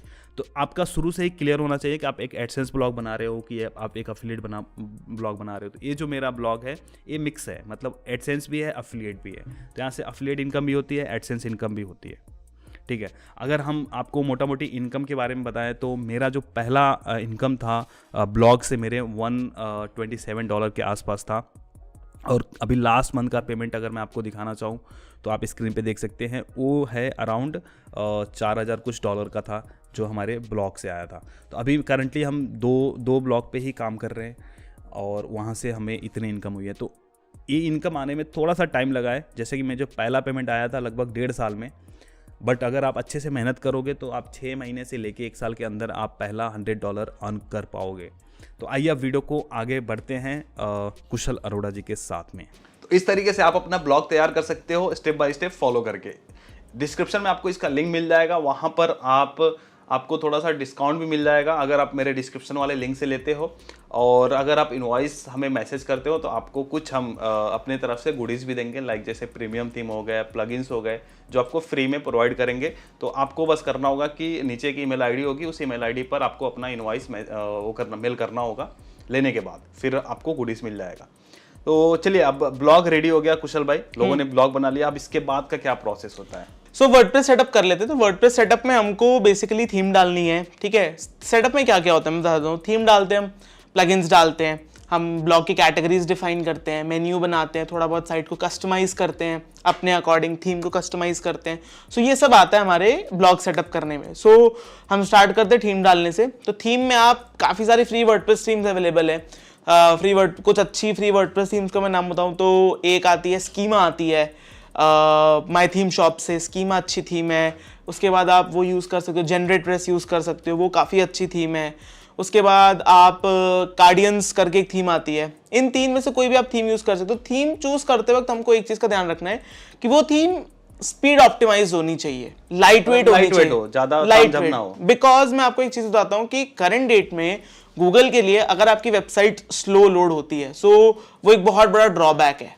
मतलब आपकी साइट फास्ट लोड होनी चाहिए। फास्ट से मेरा मतलब है अंडर 3 सेकेंड्स आपकी साइट फुल्ली लोड हो जानी चाहिए, ठीक है। वो आप कैसे चेक कर सकते हो? एक बार जब आप ब्लॉग सेटअप कर लो, सो आप गूगल का ही एक टूल आता है पेज स्पीड इनसाइट करके, वहां पे जाके आपको ब्लॉग नहीं डालना, होम पेज नहीं डालना, चेक नहीं करना, आपको पोस्ट चेक करनी है, जो आपने पोस्ट का यूआरएल डालना है। पोस्ट का यूआरएल। सो अगर वहां पे गूगल आपको 0 to 100 पे एक स्कोर दे देगा, तो वो स्कोर 90 से अबव हो मोबाइल में, बिकॉज गूगल मोबाइल प्रेफर करता है, मोबाइल में 90 से अबव हो तो वो बहुत अच्छा है आपके लिए। ना हो तो आप ऑप्टिमाइज कर सकते हो। हम आगे जब आप प्लगइन्स पे बढ़ेंगे तो हम बात करते हैं। तो प्लगइन्स कौन कौन से? प्लगइन्स की अगर हम बात करें तो ये मल्टी यूज केस सिनेरियो है। मतलब आपका Amazon ब्लॉग हो, एडसेंस ब्लॉग हो, आप ये सब प्लगइन्स डाल सकते हो। एडसेंस ब्लॉग है तो सबसे पहले आप एक एड इंसर्टर प्लगइन डालो, ठीक है, जो एड्स आपको तो शुरू में ही ऐड डालने का कोई सेंस नहीं है ना? हाँ, शुरू में ऐड डालने का कोई सेंस नहीं है। यहाँ से शुरू करो एसईओ का लिए, ठीक है। सो अगर हम प्लगइन्स की बात करें तो प्लगइन्स में हम एक एसईओ प्लगइन डालेंगे। हम रैंक मैथ यूज करते हैं, ठीक है। रैंक मैथ, योस्ट, 2 अच्छे प्लेयर्स हैं। तो इनमें से कोई एक करना है? हाँ, इनमें से कोई एक करना है, ठीक है। सो बेसिकली एसईओ प्लगइन क्या करता है? आपको ऑप्टिमाइजेशन सजेस्ट करता है, बहुत सारी टेक्निकल एसईओ की चीज़ें बाय डिफॉल्ट करके दे देता है आपको खुद से नहीं करनी पड़ती, जैसे ओजी टैग, मेटा टैग, ठीक है, ये सब वो खुद सेटअप करके दे देता है आपको। मेरा डिस्क्रिप्शन एडिट वगैरह करने का ऑप्शन देता है, ठीक है। देन उसके बाद आप बैकअप प्लगइन डालो, ठीक है। अब ड्राफ्ट करके फ्री प्लगइन है। इमेज ऑप्टिमाइजेशन के लिए आप शॉर्ट पिक्सल यूज करो। कैशिंग के लिए आप W3 टोटल कैशे यूज करो, ठीक है। पेड में आप WP रॉकेट यूज कर सकते हो। आप अगर हमसे मतलब होस्टिंग अगर आप लेते हो तो गुडीज वगैरह में फ्री पेड में फर्क आता है? डेफिनेटली, लाइक डे नाइट का फर्क मैं कह सकता हूँ। क्योंकि पेड में क्या होता है ना, आपको बहुत सारी चीजें कंट्रोल करने देता है, तो आप बहुत कुछ कंट्रोल कर सकते हो स्पीड में। तो definitely paid definitely worth it है। एंड आपके लिए तो पेड फ्री ही हो जाएगा अगर आप जैसे हमने बताया हम गुडीज देंगे तो गुडीज में WP रॉकेट भी एक गुडी होगा। तो आपको वो मिल जाएगा फ्री ऑफ कॉस्ट। उसके अलावा आप TOC यूज कर सकते हो, टेबल ऑफ कंटेंट। बेसिकली ये क्या करता है, आपकी हेडिंग्स को हाइपरलिंक करके यूजर को आपकी कंटेंट का ओवरव्यू दे देता है कि क्या क्या आपने कवर किया। जैसे बुक पे होता है ना टेबल ऑफ कंटेंट टाइप में कि क्या क्या इस बुक में बताया है, क्या क्या चैप्टर्स हैं, क्या टॉपिक्स हैं, वैसे ही हमारे ब्लॉग्स में हम टेबल ऑफ कंटेंट का प्लगइन यूज करते हैं। Amazon की साइट है तो आप अफिलिएट बूस्टर करके एक प्लगइन है, वो यूज कर सकते हो अपने प्रोडक्ट्स के टेबल वगैरह बनाने के लिए, बटन्स बनाने के लिए। सो हाँ, ये सब वो प्लगइन्स है जो हम डालेंगे। इनफ है, इतने हाँ plugins इनफ है। एक यहाँ पे मैं डिस्क्लेमर ये दूंगा कि साइट को हमें नहीं प्लगइन से भरना नहीं है। मेरा यूज केस बताओ, मैंने इतनी सारी साइट्स बनाई है, मेरी कोशिश होती है कि मेरी नो मैटर साइट कितनी कॉम्प्लेक्स हो, 10 प्लगइन से ऊपर ना जाए, मैक्स टू मैक्स 15। बिकॉज जितने प्लगइन्स होंगे उतनी प्लगइन्स आपके फ्रंट एंड पे लोड होंगे, जितने प्लगइन्स लोड कराओगे उतनी आपकी स्पीड कम होगी, जो कि अच्छी बात नहीं है। ठीक है, सो यस, नेक्स्ट स्टेप पे बढ़ते हैं। जो कुछ पेजेस होते हैं जो हमें ऐड करने पड़ते हैं फर्स्ट टाइम जब हम ब्लॉग क्रिएट करते हैं, लाइक जैसे अबाउट अस हो जाता है, कांटेक्ट हो जाता है, ऑथर प्रोफाइल, बेसिकली ये सब बनाना जरूरी है। हाँ डेफिनेटली ये सब बनाने चाहिए हमको। जैसे आप अबाउट अस बनाओ, ट्रस्ट बिल्ड करता है गूगल के लिए, वो डिफाइन करता है आप कौन हो। आप अगर टीम हो या फिर ज्यादा बंदे काम कर रहे हो तो आप ऑथर प्रोफाइल बना सकते हो। ये सब चीजें ना ट्रस्ट क्रिएट करते हैं गूगल को कि हाँ इट्स अ लेजिट ब्लॉग जो काम कर रहे हैं। प्राइवेसी पॉलिसी बनाओ, कॉन्टैक्ट अस बनाओ, डिस्क्लेमर बनाओ। अगर आप अफिलिएट प्रमोट कर रहे हो तो अफिलिएट डिस्क्लोजर का एक बनाओ कि आप इस हमारे लिंक से कुछ भी खरीदते हो तो आप हमें कमीशन मिलेगा। ट्रांसपेरेंट रहो अपने यूजर्स के साथ। और अगर ये सब पेजेस कैसे बनते हैं या फिर इनमें क्या कंटेंट लिखे जाते हैं, सेम वही तरीका अपनाना है। दूसरे वेबसाइट पे जाइए और देखिए उन्होंने क्या ऐड किया हुआ है। हाँ, सिमिलर टाइप का, अगर जो आपके निश से सिमिलर है। एंड अगर मैं इसको और इजी करूं तो आपको कुछ नहीं करना है। जैसे आपको प्राइवेसी पॉलिसी बनाना है, डिस्क्लेमर बनाना है, तो ठीक जनरेटर आते हैं, जनरेटर्स आते हैं। आप गूगल पे जाओ, लिखो प्राइवेसी पॉलिसी जनरेटर, साइट आएगी, वहां पे अपनी डिटेल फुलफिल करो, वो आपको दे देगी, जनरेटर बना के दे देगा, जनरेट करके खुद ही से दे देगी। एंड मेक श्योर करना है हमको कि ये सब जो पेजेस होते हैं प्राइवेसी डिस्क्लेमर, जहां पे हम कॉपीड कंटेंट या फिर उठाया हुआ कंटेंट डालते हैं, इन पेजेस को हमें बाय डिफॉल्ट नो फॉलो करके रखना होता है। इंडेक्स नहीं करवाना होता गूगल में, बिकॉज ये एक स्पेसिमेन कॉपी टाइप का कंटेंट है जो हर जगह बहुत सारे ब्लॉग्स को गूगल को मिलता है। सो इट्स डुप्लीकेट कंटेंट, तो हमें अवॉइड करना चाहिए। अच्छा, बट मुझे नहीं लगता कि अगर वो इंडेक्स हो गया तो इससे कुछ फर्क भी पड़ेगा। फर्क नहीं पड़ता, बट हमें कराना नहीं चाहिए। बिकॉज होता ये है कि आप अगर इन पेजेस को इंडेक्स कराओगे तो आपने ना, एक टेक्निकल एसईओ में एक टर्म होता है लिंक इक्विटी, ठीक है, आप वो पावर डिस्ट्रीब्यूट कर रहे हो इन पेजेस को।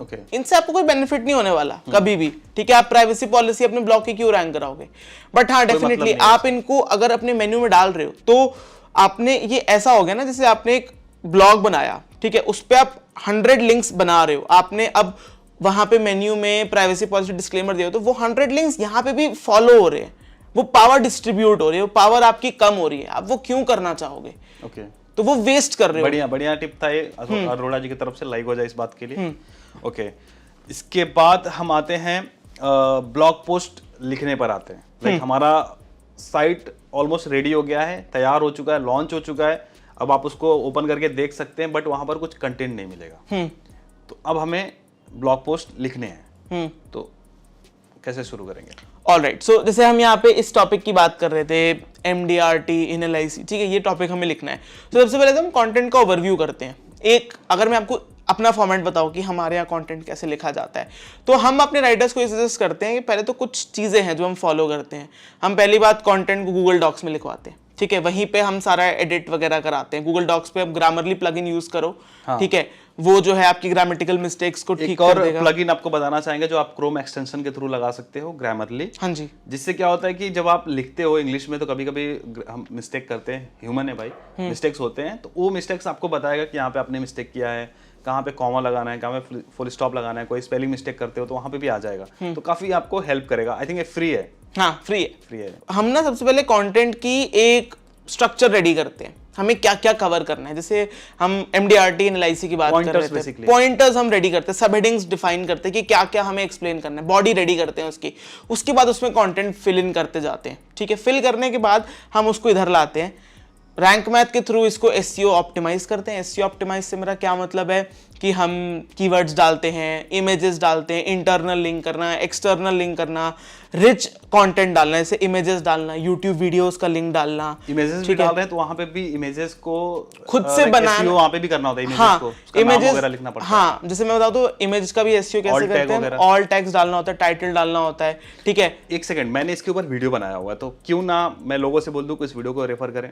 हाँ, तो गाइस इस पे लाइक SEO फ्रेंडली आर्टिकल कैसे लिखना होता है स्टेप बाय स्टेप मैंने बताया हुआ है एक वीडियो में, 5-6 मिनट की वीडियो है, तो आप उसको देख सकते हो। और जब आर्टिकल लिखने वाला जब आपका पोर्शन आएगा तब आप उस वीडियो को देखना, या फिर जब आप आर्टिकल लिखने जाओगे तो उसमें मैंने कुछ गाइडलाइंस दिए हुए हैं कि इन गाइडलाइंस को फॉलो करते हुए आपको आर्टिकल बनाना है। जैसे कि भाई ने बताया कि एक्सटर्नल लिंकिंग करनी है, इंटरनल लिंकिंग करनी है, तो इन सब चीज़ों को भी वहाँ पर ध्यान में रखते हुए आर्टिकल बनाना है। कैसे आप एसईओ प्लगइन को जो भी उसके पॉइंटर्स हैं उनको फुलफिल करते हुए कैसे आप आर्टिकल लिखोगे, तो वो पूरा मैंने एक डिटेल से वीडियो बनाया हुआ है जो एक बिगिनर को भी समझ में आएगा। तो उस वीडियो को आप देख लेना, नीचे मैं इसका लिंक डाल दूंगा। और जैसा कि एक था, शुरू से ही किसी से लिखवाना नहीं है, एग्जैक्टली खुद से लिखना है। एग्जैक्टली। अब यहाँ पे अब जैसे हम इंटरनल लिंकिंग की बात कर रहे हैं, तो यहाँ पे मैं एक टिप और देना चाहूंगा। एक चीज होती है एसईओ में साइलो स्ट्रक्चर करके, ठीक है, इसको थोड़ा आप एक्सप्लेन करें। बिल्कुल। सो साइलो स्ट्रक्चर इज बेसिकली कि हम क्या करते हैं ना, जब भी हम अपनी कैटेगरीज वगैरह बनाते हैं तो हम ना इनको आपस में अच्छे से इंटरलिंक करने के लिए साइलो स्ट्रक्चर यूज करते हैं। इससे क्या होता है ना, एक ट्री बन जाती है। तो साइलो स्ट्रक्चर में क्या होता है कि जैसे हमने डोमेन नेम लिया xyz.com, ठीक है, फिर हमने उसमें हम स्टार्टिंग में LIC कवर करने वाले, ठीक है, LIC के बारे में। सो हम एक कैटेगरी बनाएंगे LIC, ठीक है, फिर हम टर्म्स के बारे में लिखने वाले। सो हम एक सब कैटेगरी बनाएंगे टर्म्स, ठीक है। तो अब जैसे हमने कोई पोस्ट लिखा, what is MDRT in LIC, ठीक है, सो हमारा ब्लॉक स्ट्रक्चर ऐसा होगा, साइलो स्ट्रक्चर xyz.com/LIC/terms, ठीक है, /MDRT। सो इससे गूगल को ये पता चलेगा कि ठीक है, ये ब्लॉग है, ये LIC के बारे में कवर कर रहा है, ये टर्म्स बता रहा है और ये टर्म बता रहा है MDRT। सो इससे क्या है ना, बहुत अच्छी इंटरनल लिंकिंग होती है और गूगल को ये स्ट्रक्चर काफी पसंद आता है। तो अभी हो गया, हमने आर्टिकल राइटिंग भी कवर कर लिया। आर्टिकल राइटिंग के बाद अब आता है कि भाई अब ट्रैफिक कैसे आएगा। All right. सो अब अगर इसका मैं एक रोड मैप, एक टाइमलाइन आपको बताऊं, सो अगर आप जो अभी हमने बताया, नैनो से स्टार्ट करते हो, नैनो नीचे से स्टार्ट करते हो, हैं, ये तो एक दिन के अंदर हो जाएगा जितना अभी तक बताया, ठीक है। सो सबसे पहले आपको अपने साथ एक चैलेंज लेना है कि 3 महीने मैंने कंसिस्टेंसी के साथ एक टॉपिक को पकड़ना है, उसके अराउंड सब कवर करना है, ठीक है। जैसे हमने LIC पकड़ा, सो अब 3 महीने में जो कीवर्ड्स आपको मिलेंगे कवर करने के लिए, आप वो सब कवर करोगे 3 महीने तक। इसके अलावा अपना ध्यान कहीं डाइवर्ट नहीं करोगे, मेरे को लिंक्स बनाने, मेरे को ये करना है, मेरे को ये करना है, ये करना है, कुछ नहीं, कंटेंट लिखो, सिर्फ कंटेंट लिखो 3 महीने, ठीक है। अच्छा कंटेंट, रिच कंटेंट, ठीक है, 100% ओरिजिनल, इमेजेस डालो, वीडियोस डालो, इन्फोग्राफिक्स डालो, रिच बनाओ, यूजर फ्रेंडली बनाओ कि यूजर पढ़े, स्टिक इन करे आपके कंटेंट के साथ। उसके बाद इसके साथ साथ ही ना, आप कह रहे हो कि प्रमोट कहां से करें, ट्रैफिक कहां से लाए, उसके लिए आप कोरा यूज करो, उसके लिए आप पिनिटरेस्ट यूज करो। कोरा पे क्या करना होगा? कोरा पे जो जैसे आप LIC के बारे में लिख रहे हो, सो LIC के थ्रेड्स होते हैं कोरा पे, लोग क्वेश्चन पूछते हैं, जाओ वहां पे आंसर करो और बोलो आपको और डिटेल चाहिए तो मेरे ब्लॉग पे आओ। स्पैम नहीं करना है, लिंक नहीं डालना है, लिंक डालो, स्पैम नहीं करना है, वैल्यू प्रोवाइड करो। बट कब मैंने देखा लिंक डालने पे कोरा डिलीट कर देते हैं। ऐसा नहीं है, उसकी भी एक स्ट्रैटेजी होती है। बताइए वो। स्ट्रैटेजी ये होती है कि आपको पहले वैल्यू प्रोवाइड करनी है। अपनी प्रोफाइल को ऐसा क्यों दिखाना है कि आप लिंक प्रमोट कर रहे हो, पहले वैल्यू दो लोगों को, बिना कोई भी मोटिव के आप वहां पे जेन्युइनली काम करो। फिर एक टाइम के बाद आप अगर लिंक भी लगाओगे ना, कोरा मॉडरेटर्स आपकी आंसर्स को नहीं हटाएंगे, बिकॉज उनको दिखेगा कि हाँ आप वैल्यू प्रोवाइड कर रहे हो, आप स्पैम नहीं कर रहे हो। कोरा मॉडरेटर्स आंसर्स इसीलिए उठाते हैं बिकॉज उनको दिखता है आप स्पैम कर रहे हो। स्पैम का मतलब है आप लिंक लगा रहे हो, आप ट्रैफिक लेके जा रहे हो। कोई नेटवर्क क्यों, कोई प्लेटफॉर्म क्यों चाहेगा आप उनको ट्रैफिक डाइवर्ट करो, सो इसीलिए वो उड़ाते हैं। बट उनको दिखेगा कि आप वैल्यू प्रोवाइड कर रहे हो, लोग एंगेज कर रहे हैं, सो आप लिंक लगाओगे नहीं उठाएगा। हम खुद एक्टिवली मोर देन काफी प्रोफाइल्स पे काम करते हैं, ठीक है, बहुत ज्यादा ट्रैफिक हम कोरा से उठाते हैं, सो हम ये सब चीजें फॉलो करते हैं। और कोरा अभी भी इसलिए एवरग्रीन है क्योंकि कोरा पे अभी भी आई थिंक 400-500 मिलियन का ट्रैफिक है। एग्जैक्टली। एंड अगर मैं आपको एक इंटरेस्टिंग केस स्टडी बताऊं तो मैंने ना बहुत ज्यादा टर्म्स में देखा है कि कोरा ना कभी कभी गूगल से भी अच्छा कन्वर्ट होता है। मतलब कोरा के पास इतनी क्वालिटी और वेल एजुकेटेड ऑडियंस आती है, सो कोरा को आप लाइटली नहीं ले सकते। अपार्ट फ्रॉम कोरा आप पिनिटरेस्ट यूज कर सकते हो, जैसे आपने थंबनेल्स बनाए, ठीक है, सो आप उन थंबनेल्स को कोरा पे डाल सकते हो, पिंटरेस्ट पे डाल सकते हो। उन थंबनेल्स जो भी आपने थंबनेल्स वगैरह बनाए उसको पिंटरेस्ट पे डालो, फीड्स बनाओ, लोग देखते हैं क्योंकि आपने एक फीचर्ड इमेज बनाई है, आपने कोई इन्फोग्राफिक बनाया, उसको कोरा पे डालो क्योंकि उसको आप पिंटरेस्ट पे डालो, बिकॉज पिंटरेस्ट भी रैंक करता है गूगल पे, ठीक है, इन सब टर्म्स के लिए, इमेजेस के लिए रैंक करता है। इनफैक्ट सर्प में आता है लिंक विद प्रॉपर लिंक के साथ। सो आप पिंटरेस्ट और कोरा को अंडर एस्टिमेट नहीं कर सकते ट्रैफिक लाने के लिए। बट मैं घुमा फिरा के ये कहूंगी आपको स्पैम नहीं करना है, बस लिंक नहीं लगाना है, वैल्यू प्रोवाइड करनी है, because we are in 2022। So spam करोगे तो डेफिनेटली आपको कोई टिकने नहीं देगा। सब चाहते हैं कि आप उनके प्लेटफॉर्म पे आ रहे हो तो वैल्यू प्रोवाइड करो। So that is the thing. एक और चीज हम बात करते हैं कि लोग बोलते हैं यार ऑलरेडी लोगों ने सारा चीज कवर कर लिया है, हम कहाँ से नया टॉपिक लाएं या फिर फ्रेश टॉपिक लाएं? अब देखिए, जैसे हमने अभी स्टार्टिंग में ही दिखाया था कि मनी कंट्रोल का ट्रैफिक विद टाइम बढ़ता जा रहा है, राइट? सो ऐसा नहीं है कि सबने सब कवर कर रखा है। हमने बात की ना, लो हैंगिंग फ्रूट्स हमेशा होती है। हमने मनी कंट्रोल से लो हैंगिंग फ्रूट लोगों को निकाल के दिखाए, क्योंकि कोई भी ब्लॉग का 100% कंटेंट नहीं रैंक करता, कभी नहीं कर सकता। आप खुद सोचो, क्या पॉसिबल है आपके लिए सब कुछ वेल टू डू रखना? नहीं। क्या मनी कंट्रोल के लिए पॉसिबल है वो 100,000 बंदों की भी टीम लगा दे, वो अपना सारा कंटेंट एक बार में अपडेट नहीं कर सकते? सो आपको वो हॉटस्पॉट पॉइंट्स पकड़ने हैं, वो फ्रूट्स पकड़ने हैं जिस पे कोई ध्यान नहीं दे रहा है, बट वही आपको रिसर्च करनी होगी। ये एक दिन का करना पड़ेगा, आपको थोड़ा देखना पड़ेगा, थोड़ा अपना ब्रेन यूज करना पड़ेगा, थोड़ा ब्रेन स्टॉर्मिंग करनी होगी। ये नहीं कि मेरे को ऐसा नहीं कि मेरे को आधे घंटे में नीच चाहिए, नहीं, टेक योर टाइम, एक हफ्ता ले लो, थोड़ी रिसर्च करो, यूट्यूब पे जाओ, टर्म्स देखो, गूगल सर्च करो कि लोग क्या सर्च कर रहे हैं, ठीक है? गूगल खुद सजेस्ट करता है, ठीक है? आप LIC सर्च करके स्पेस दे दो गूगल सर्च में, आपको टर्म्स आएंगे, एक्सप्लोर करो। एक्सप्लोर करने के लिए एक एक्सटेंशन आता है कीवर्ड एवरीवेयर, वो प्लगइन डालो, तो आप कोई भी वर्ड डालो गूगल के अंदर, वो आपको साइड में और ज्यादा कीवर्ड आइडियाज देगा। तो ये सब चीजें करोगे तो आपको डेफिनेटली नीश आइडिया, टॉपिक्स, नैनो नीश, माइक्रो नीश मिलेंगी। Okay, great. तो इसके बाद हम बात करते हैं SEO, सर्च इंजन ऑप्टिमाइजेशन। हाँ जी। कि लाइक सर्च इंजन में हम नंबर 1 कैसे आए, नंबर या फिर फर्स्ट पेज पे कैसे आए? सो हमने अच्छा टॉपिक ले लिया, साइट सेटअप कर ली, कंटेंट लिख लिया, अब क्या बचा सर्च में? हमने ट्रैफिक भी हम ला ही रहे हैं कहीं ना कहीं से, ठीक है? बात है गूगल से कैसे ट्रैफिक आएगा। मैं एक चीज बताता हूँ, अगर आपने कंटेंट अच्छे से लिखा है, अच्छे से उसको ऑप्टिमाइज किया है, तो चांसेस हैं कि यस, इन 2022 भी आपको बिना बैकलिंक्स के आप रैंक करोगे। It's a fact. अगर करोगे, कंटेंट में वो दम है, लाइक लो कंपटीशन है, लो कंपटीशन है, कंटेंट में दम है, रैंक करोगे। स्टिल अगर आप बहुत हैवी नीश में काम कर रहे हो तो आपको लिंक्स तो बनाने ही है, बिकॉज वो हेल्प करते हैं। एक चीज हमने शायद नहीं बताया कि ब्लॉग बनाने के बाद हमें लाइक वेबमास्टर में भी सबमिट करना पड़ता है, तो वो थोड़ा सा वहां से आप अगर बताएं तो। ओके, सो जैसे आपका ब्लॉग बन गया, आपने पहला आर्टिकल डाल दिया, सो इसके बाद ना हमको अब गूगल को कैसे पता चलेगा? Millions of websites daily live होती है, गूगल कैसे पता चलेगा कि यार आप भी कोई हो? तो आपको webmaster.google.com पे जाना है, ठीक है? search.google.com पे जाना है, ठीक है? सर्च कंसोल है, वहां पे गूगल आपको इनसाइट्स देता है अपने एंड पे कि आपकी साइट पे क्या चल रहा है। वहां पे जाना है, आपको अपनी साइट वेरीफाई करनी है, वो एक HTML कोड देते हैं, आपको हेडर में डालना है। उसके साथ साथ आपने जो SEO प्लगइन्स है वो बनाया था, अपना साइट मैप जनरेट किया था, उसको उस गूगल के अंदर सबमिट करना है, सो दैट गूगल आपके ब्लॉग पोस्ट को इंडेक्स करेगा। इंडेक्स से मेरा मतलब है कि वो अपने डायरेक्टरी में चढ़ाएगा कि ऐसा कुछ एग्जिस्ट करता है, वो इंडेक्स करेगा तो ही वो रैंक करेगा। सो ये कुछ था अबाउट गूगल सर्च कंसोल। और फिर आता है ट्रैफिक कैसे ट्रैक करेंगे। तो गूगल सर्च कंसोल एक हो गया, वहां से आप ऑर्गेनिक ट्रैफिक ट्रैक करते हो। फिर एक आता है एनालिटिक्स, गूगल का ही है, ठीक है? एनालिटिक्स में स्टार्टिंग में रेकमेंड नहीं करता, क्योंकि पहले 3 महीने तो आपको वैसे भी ट्रैफिक नहीं आने वाला इतना, ठीक है? जो आ रहा है वेबमास्टर दिखा देगा आपको, ठीक है? क्योंकि होता है ना कि एनालिटिक्स की जावास्क्रिप्ट होती है, वो बहुत हैवी होती है, तो आपकी ब्लॉग को स्टार्टिंग में स्लो कर देगा, वो आपको फिर ऑप्टिमाइज करने में बहुत इशू क्रिएट करता है। सो स्टार्टिंग में मैं अवॉइड करता हूँ। जब आपको लगे कि हाँ आपको रोज के ऑर्गेनिक 100 विजिटर आ रहे हैं और अब आपको ट्रैक करना है अपने विजिटर्स को, तो फिर आप बाद में एनालिटिक्स लगाओ, क्योंकि आपको फिर और बड़े लेवल पे स्पीड ऑप्टिमाइज करनी होगी, क्योंकि आप चीजें ऐड ऑन कर रहे हो, साइट बड़ी हो रही है, तो आपको प्रोफेशनल ऑप्टिमाइजेशन करवानी होगी, तो फिर लगा लो, क्योंकि फिर आप उसको भी ऑप्टिमाइज कर पाओगे, बट स्टार्टिंग में अवॉइड करो। ओके, ठीक है। तो SEO वाले पार्ट को हम लाइक थोड़ा सा और अच्छे से जानने के लिए हमने ऑलरेडी 2 वीडियोस करे हैं SEO के ऊपर ही, तो उसका भी लिंक आपको डिस्क्रिप्शन में मिल जाएगा, जिसमें आपको और अच्छा इंसाइट मिलेगा कि SEO बेसिकली होता क्या है और कैसे हम अपनी वेबसाइट को SEO फ्रेंडली बनाएंगे और गूगल में लाइक पहले पेज पर हम कैसे रैंक कर पाएंगे।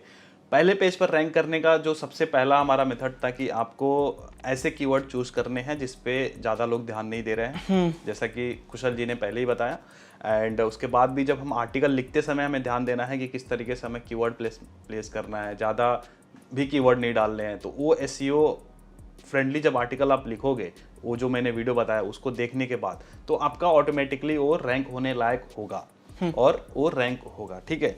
इतना हो गया। अब इसके बाद लाइक इसी में एक टेक्निक होती है जिसमें लोग बोलते हैं कि बड़े बड़े पोस्ट बनाओ, बड़े बड़े आर्टिकल बनाओ। स्काईस्क्रेपर टेक्निक बेसिकली। ये कितना फायदेमंद है? ये फायदेमंद एक कुछ निशेस में होता है, ठीक है? बट जैसे हम स्टार्टिंग से एक चीज पे फोकस कर रहे हैं, इंटेंट नहीं खराब होना चाहिए, ठीक है? अब इसको अगर मैं समराइज कर दूं ना, बहुत ईजी, कि आपको कितना बड़ा कंटेंट लिखना है।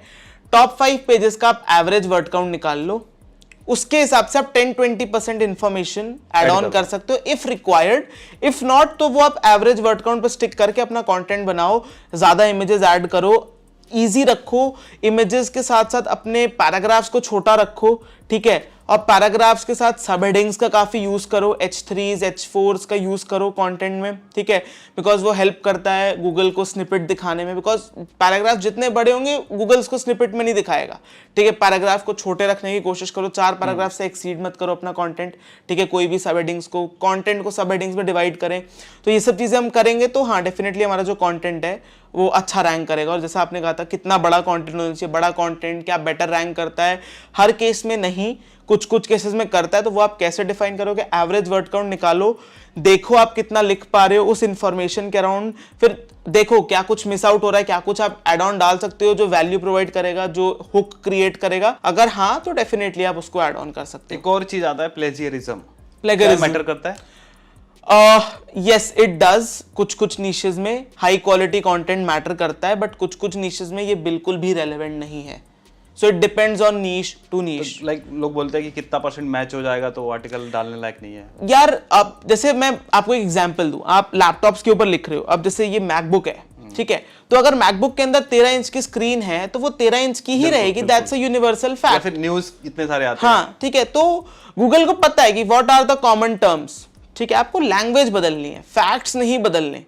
प्लेगरिज्म डजंट मीन कि आप फैक्ट बदल दो, स्टाइल चेंज कर सकते स्टाइल चेंज कर सकते हो, नरेशन चेंज कर सकते हो, वॉइस ऑफ स्पीच चेंज कर सकते हो। एक नया है गूगल की तरफ से वेब स्टोरीज करके, सो लोग उसका भी यूज कर सकते हैं, वो भी काफी अच्छी चीज है। हमने ब्लॉग पोस्ट बनाया तो क्या हमें अपने सोशल मीडिया पे शेयर करना चाहिए? अब सी इट्स, अब मैं अगर बात करूं ना तो यहाँ पे 2 कॉन्सेप्ट होते हैं एक ब्लॉगर के, ठीक है।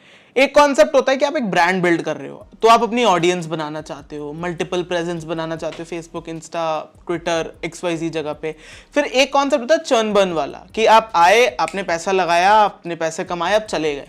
तो उस केस पे तो हम सोशल मीडिया में नहीं बनाते। जैसे मैं मोस्टली चर्न बर्न मॉडल पे काम करता हूँ कि आया, ब्लॉग बनाया, टॉपिक्स देखे, कंटेंट लिखवाया, बैकलिंक्स बनाए, रैंक कराया, खत्म, ठीक है, सेल आउट कर दिया उसको, ठीक है। मैंने आज तक ज्यादा, अच्छा, मतलब आप भी ब्लॉग्स इसीलिए बनाते हो, पैसे जब कमाने लगते हो फिर इसको सेल कर देते सेल ऑफ कर देते हैं हम लोग। ओके। तो एक आपने बताया था तभी आपने कुछ $50,000 में सेल हाँ, किया था। हाँ, सो बेसिकली हम लोग ना, जैसे उस टाइम पे तो मेरा होता था कि मैं डिसेंट फ्लिप्स करता था, मतलब साल में 1-2 साइट बनाई, फ्लिप कर दी।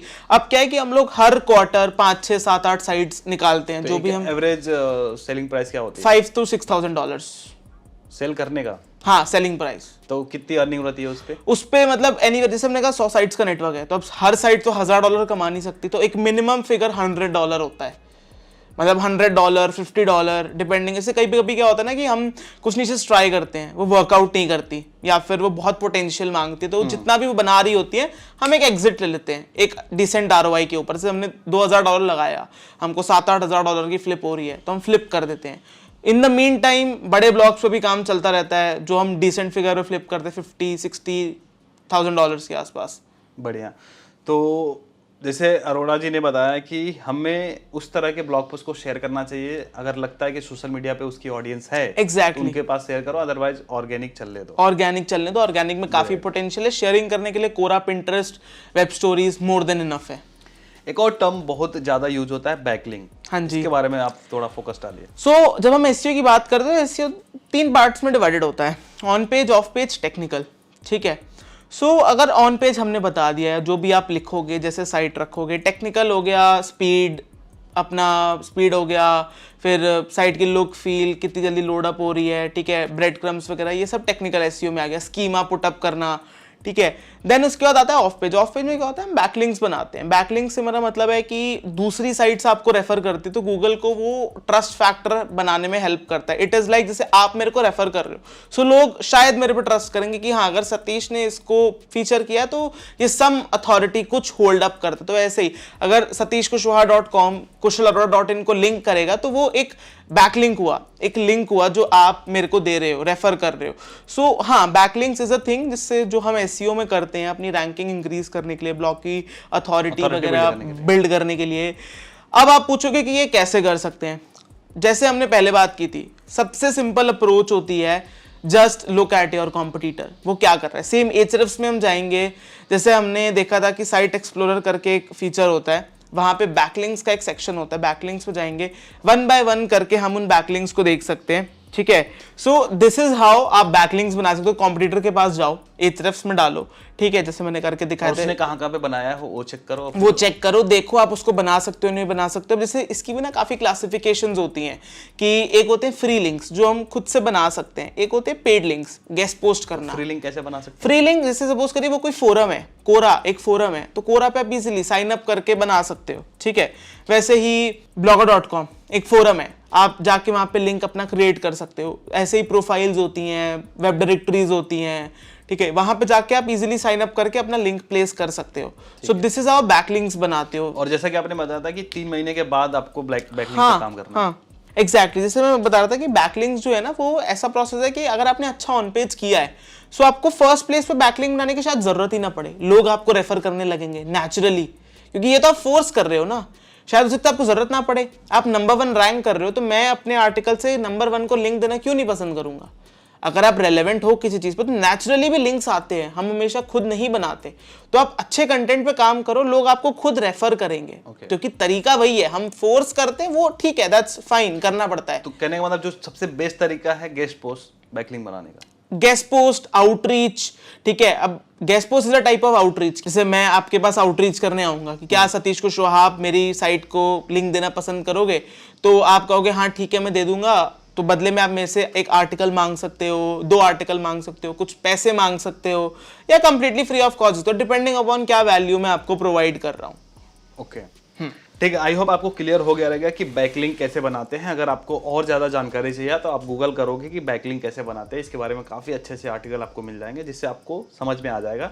ये प्रोसेस हम उतना आपको वैसे हमने बता दिया है, बेसिक तरीका गेस्ट पोस्ट के लिए कैसे रीच आउट करना है लोगों को, जो काफ़ी बढ़िया तरीका है बैकलिंक बनाने के लिए, ठीक है। अब इसके बाद मेन आते हैं पैसे कैसे कमाएं। भाई इतना कुछ तो हमने तिगड़मबाजी कर ली, अब भाई मेन चीज़ पैसा कैसे आएगा। तो जैसे हमने स्टार्टिंग में डिस्कस किया था कि इट्स प्रीटी सिंपल। जब आप अपना ब्लॉग टॉपिक डिफाइन कर रहे हो ना, आप तभी क्लियर हो जाओगे पैसे कैसे बनाओगे। हमने 2 एग्जांपल लिए थे, एफिलिएट, एडसेंस। एडसेंस में अगर हम ये शेयर मार्केट वाला ले, हम एड्स लगा सकते हैं, उसके लिए हम एडसेंस, अदर एडवर्टाइजर्स यूज कर सकते हैं, अफिलिएट कर सकते हैं, डीमैट अकाउंट ओपनर्स का, ब्रोकर्स का, ठीक है। कोर्स अपने सेल ऑफ कर सकते हैं, स्पॉन्सर्ड लिंक दे सकते हैं, मतलब कोई गेस्ट पोस्ट के लिए आया है तो पैसे आप मांग सकते हो उनसे, ठीक है। पेड रिव्यूज भी होते हैं, ठीक है। आप स्पॉन्सर पीआर आर्टिकल्स कर सकते हो अपनी साइट पे। तो ये कुछ तरीके हैं जिनसे आप मोनेटाइज कर सकते हो, affiliate, AdSense, display ads, pushup. Like AdSense के लिए अगर कोई बंदा एडसेंस अप्लाई करना चाहता है तो कब उसको अप्लाई कर देना चाहिए? एटलीस्ट जब आपकी साइट पे 30 आर्टिकल्स हो, ठीक है। 30 आर्टिकल्स। ट्रैफिक भी मैटर करता है? ट्रैफिक नहीं मैटर करता एडसेंस के लिए एट ऑल। तो अगर जैसे ट्रैफिक ही ना आ रहा है तो फिर एडसेंस लगा के मतलब क्या है? टेक है अपना अपना, जैसे बंदे कुछ लगा के खुश हो जाते हैं, बट हाँ डेफिनेटली फायदा तो कोई होता नहीं है। एक बार आपको ट्रैफिक आना शुरू करे फिर ही लगाओ तो ही फायदा है, बिकॉज कम ट्रैफिक में आप एडसेंस लगा दोगे, अब उस पर क्लिक बॉम्बिंग होने लगे, उतना ट्रैफिक नहीं है, एडसेंस उड़ सकता है आपका, डिसअप्रूव कर सकता है। बहुत सही चीज बताइए यार, क्योंकि देखो ट्रैफिक कम होगा तो हो सकता है आपके झलने वाले क्लिक करना शुरू कर दिया आपके ब्लॉग पे जितने भी एड्स आ रहे हैं। जब ज्यादा क्लिक्स होंगे, सीटीआर बढ़ेगा, तो एडसेंस उसको डिसेबल भी कर सकता है। एग्जैक्टली। तो ये आपके लिए रिस्क है।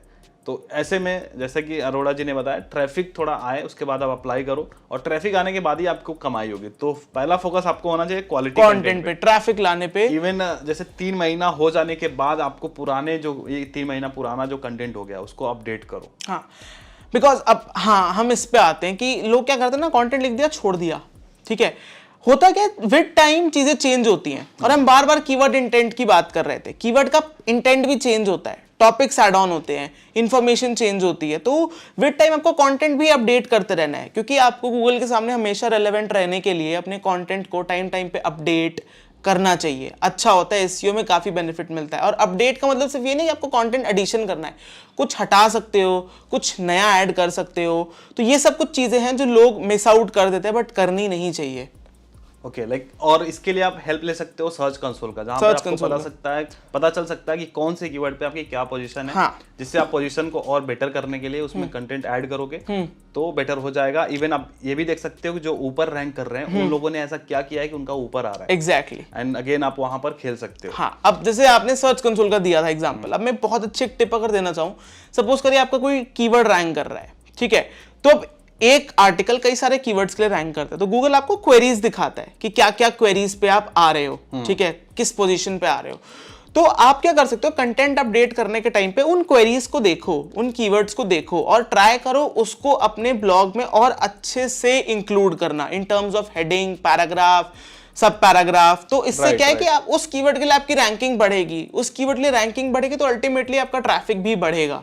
इसके अलावा एक और टूल मैं बताना चाहूंगा, गूगल क्वेश्चन हब, जो आई थिंक हिंदी में, इंग्लिश में भी हर जगह पे जो क्वेश्चंस जिनके आंसर्स नहीं हुए हैं अभी गूगल पे, तो वो सारे क्वेश्चंस आपको वहां पे दिखते हैं। तो अगर आपको लगता है कि आपके टॉपिक से रिलेटेड वहां पर कुछ क्वेश्चंस हैं जिनके आंसर नहीं किए गए हैं, तो उनके आंसर अगर आप करोगे तो सीधा सीधा फ्रेश है।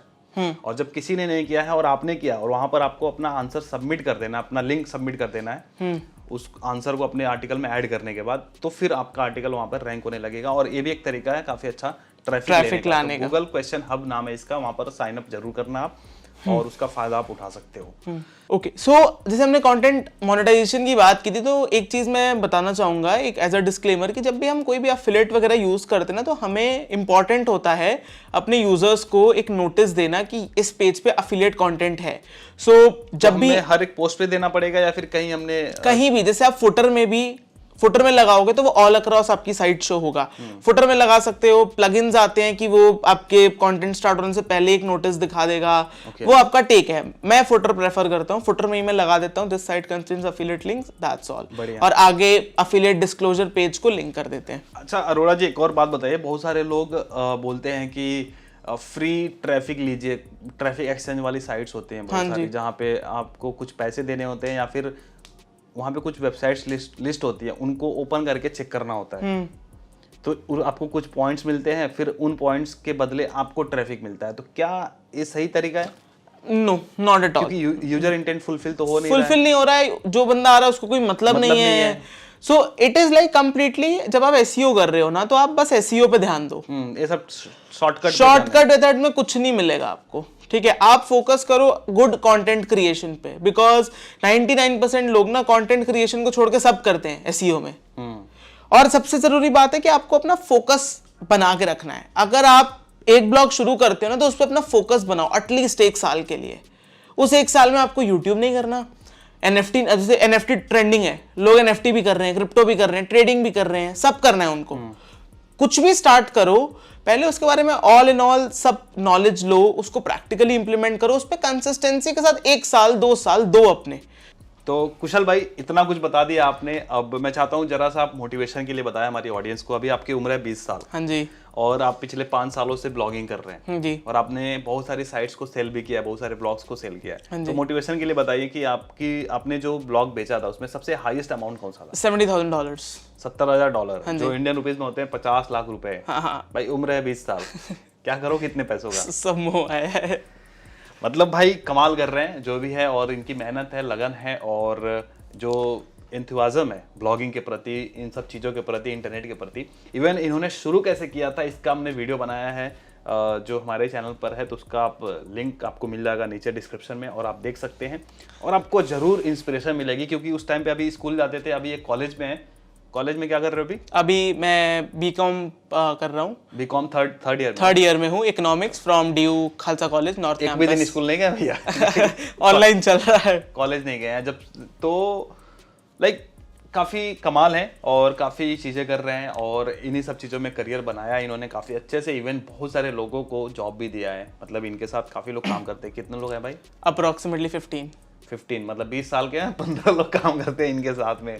बहुत बढ़िया काम कर रहे हो अरोड़ा जी, और एक बार फिर से आने के लिए धन्यवाद हमारे चैनल पर। Thank you so much. और उम्मीद है कि लोगों को आज का जो एक कंप्लीट कोर्स था ब्लॉगिंग के लिए समझ में आया होगा, और इससे रिलेटेड कोई भी वीडियो, अगर इससे रिलेटेड जो भी टर्म्स हैं उनको हमने एक्सप्लेन किया है और हमारे चैनल पे है, तो उनके भी लिंक आपको नीचे डाल दूंगा, तो आप उसको देख लेना। और जितने भी रिसोर्सेज हैं, जितने भी चीज़ें रिक्वायर्ड हैं ब्लॉग को बनाने के लिए, इसका लिंक आपको डिस्क्रिप्शन बॉक्स में मिल जाएगा।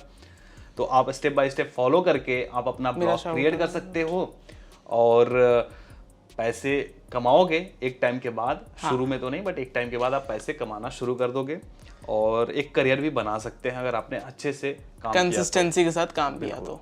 चले एक बात आ जाती है, पैसे कब कितने दिन के बाद कमाना शुरू कर सकते हैं, मोटा मोटी अगर मान के चले? अगर आपने कंसिस्टेंसी के साथ जैसा हमने बताया वैसा किया तो with in 6 months to 1 year के अंदर आपने फर्स्ट $100 डेफिनेटली बना सकते हो। क्या बात है, मतलब 6 महीने से लेके 1 साल के अंदर अंदर। हाँ जी।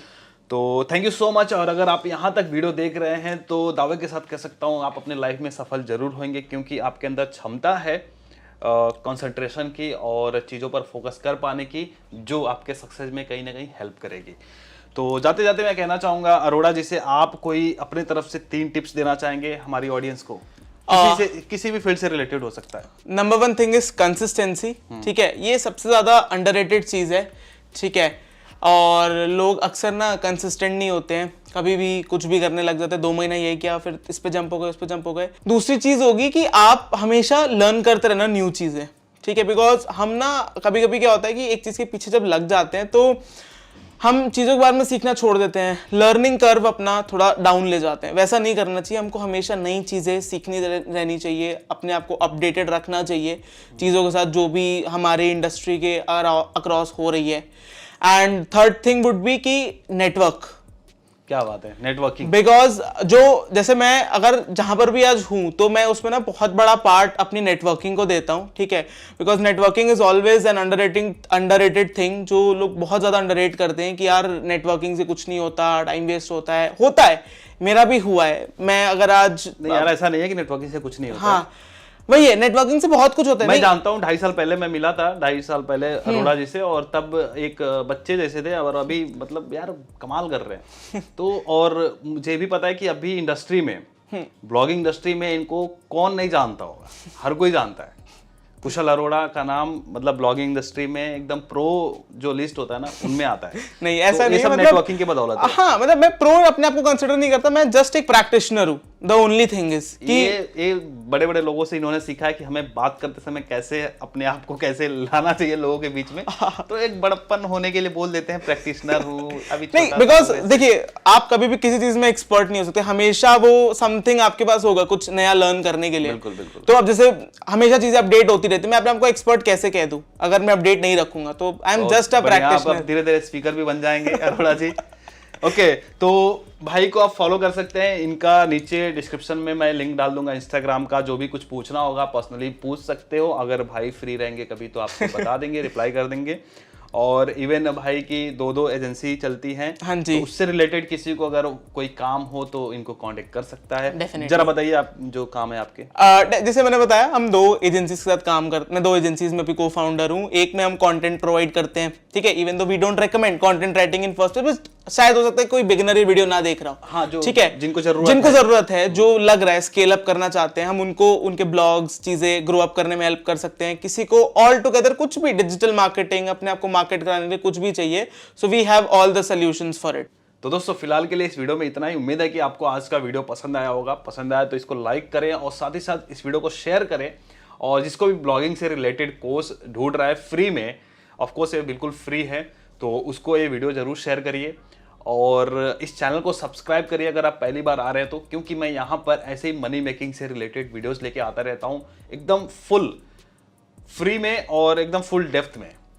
तो ऐसा प्रीमियम कंटेंट आपको हर जगह नहीं मिलेगा, तो इस चैनल को सब्सक्राइब जरूर करें और साथ ही साथ बेल आइकन को भी प्रेस करें।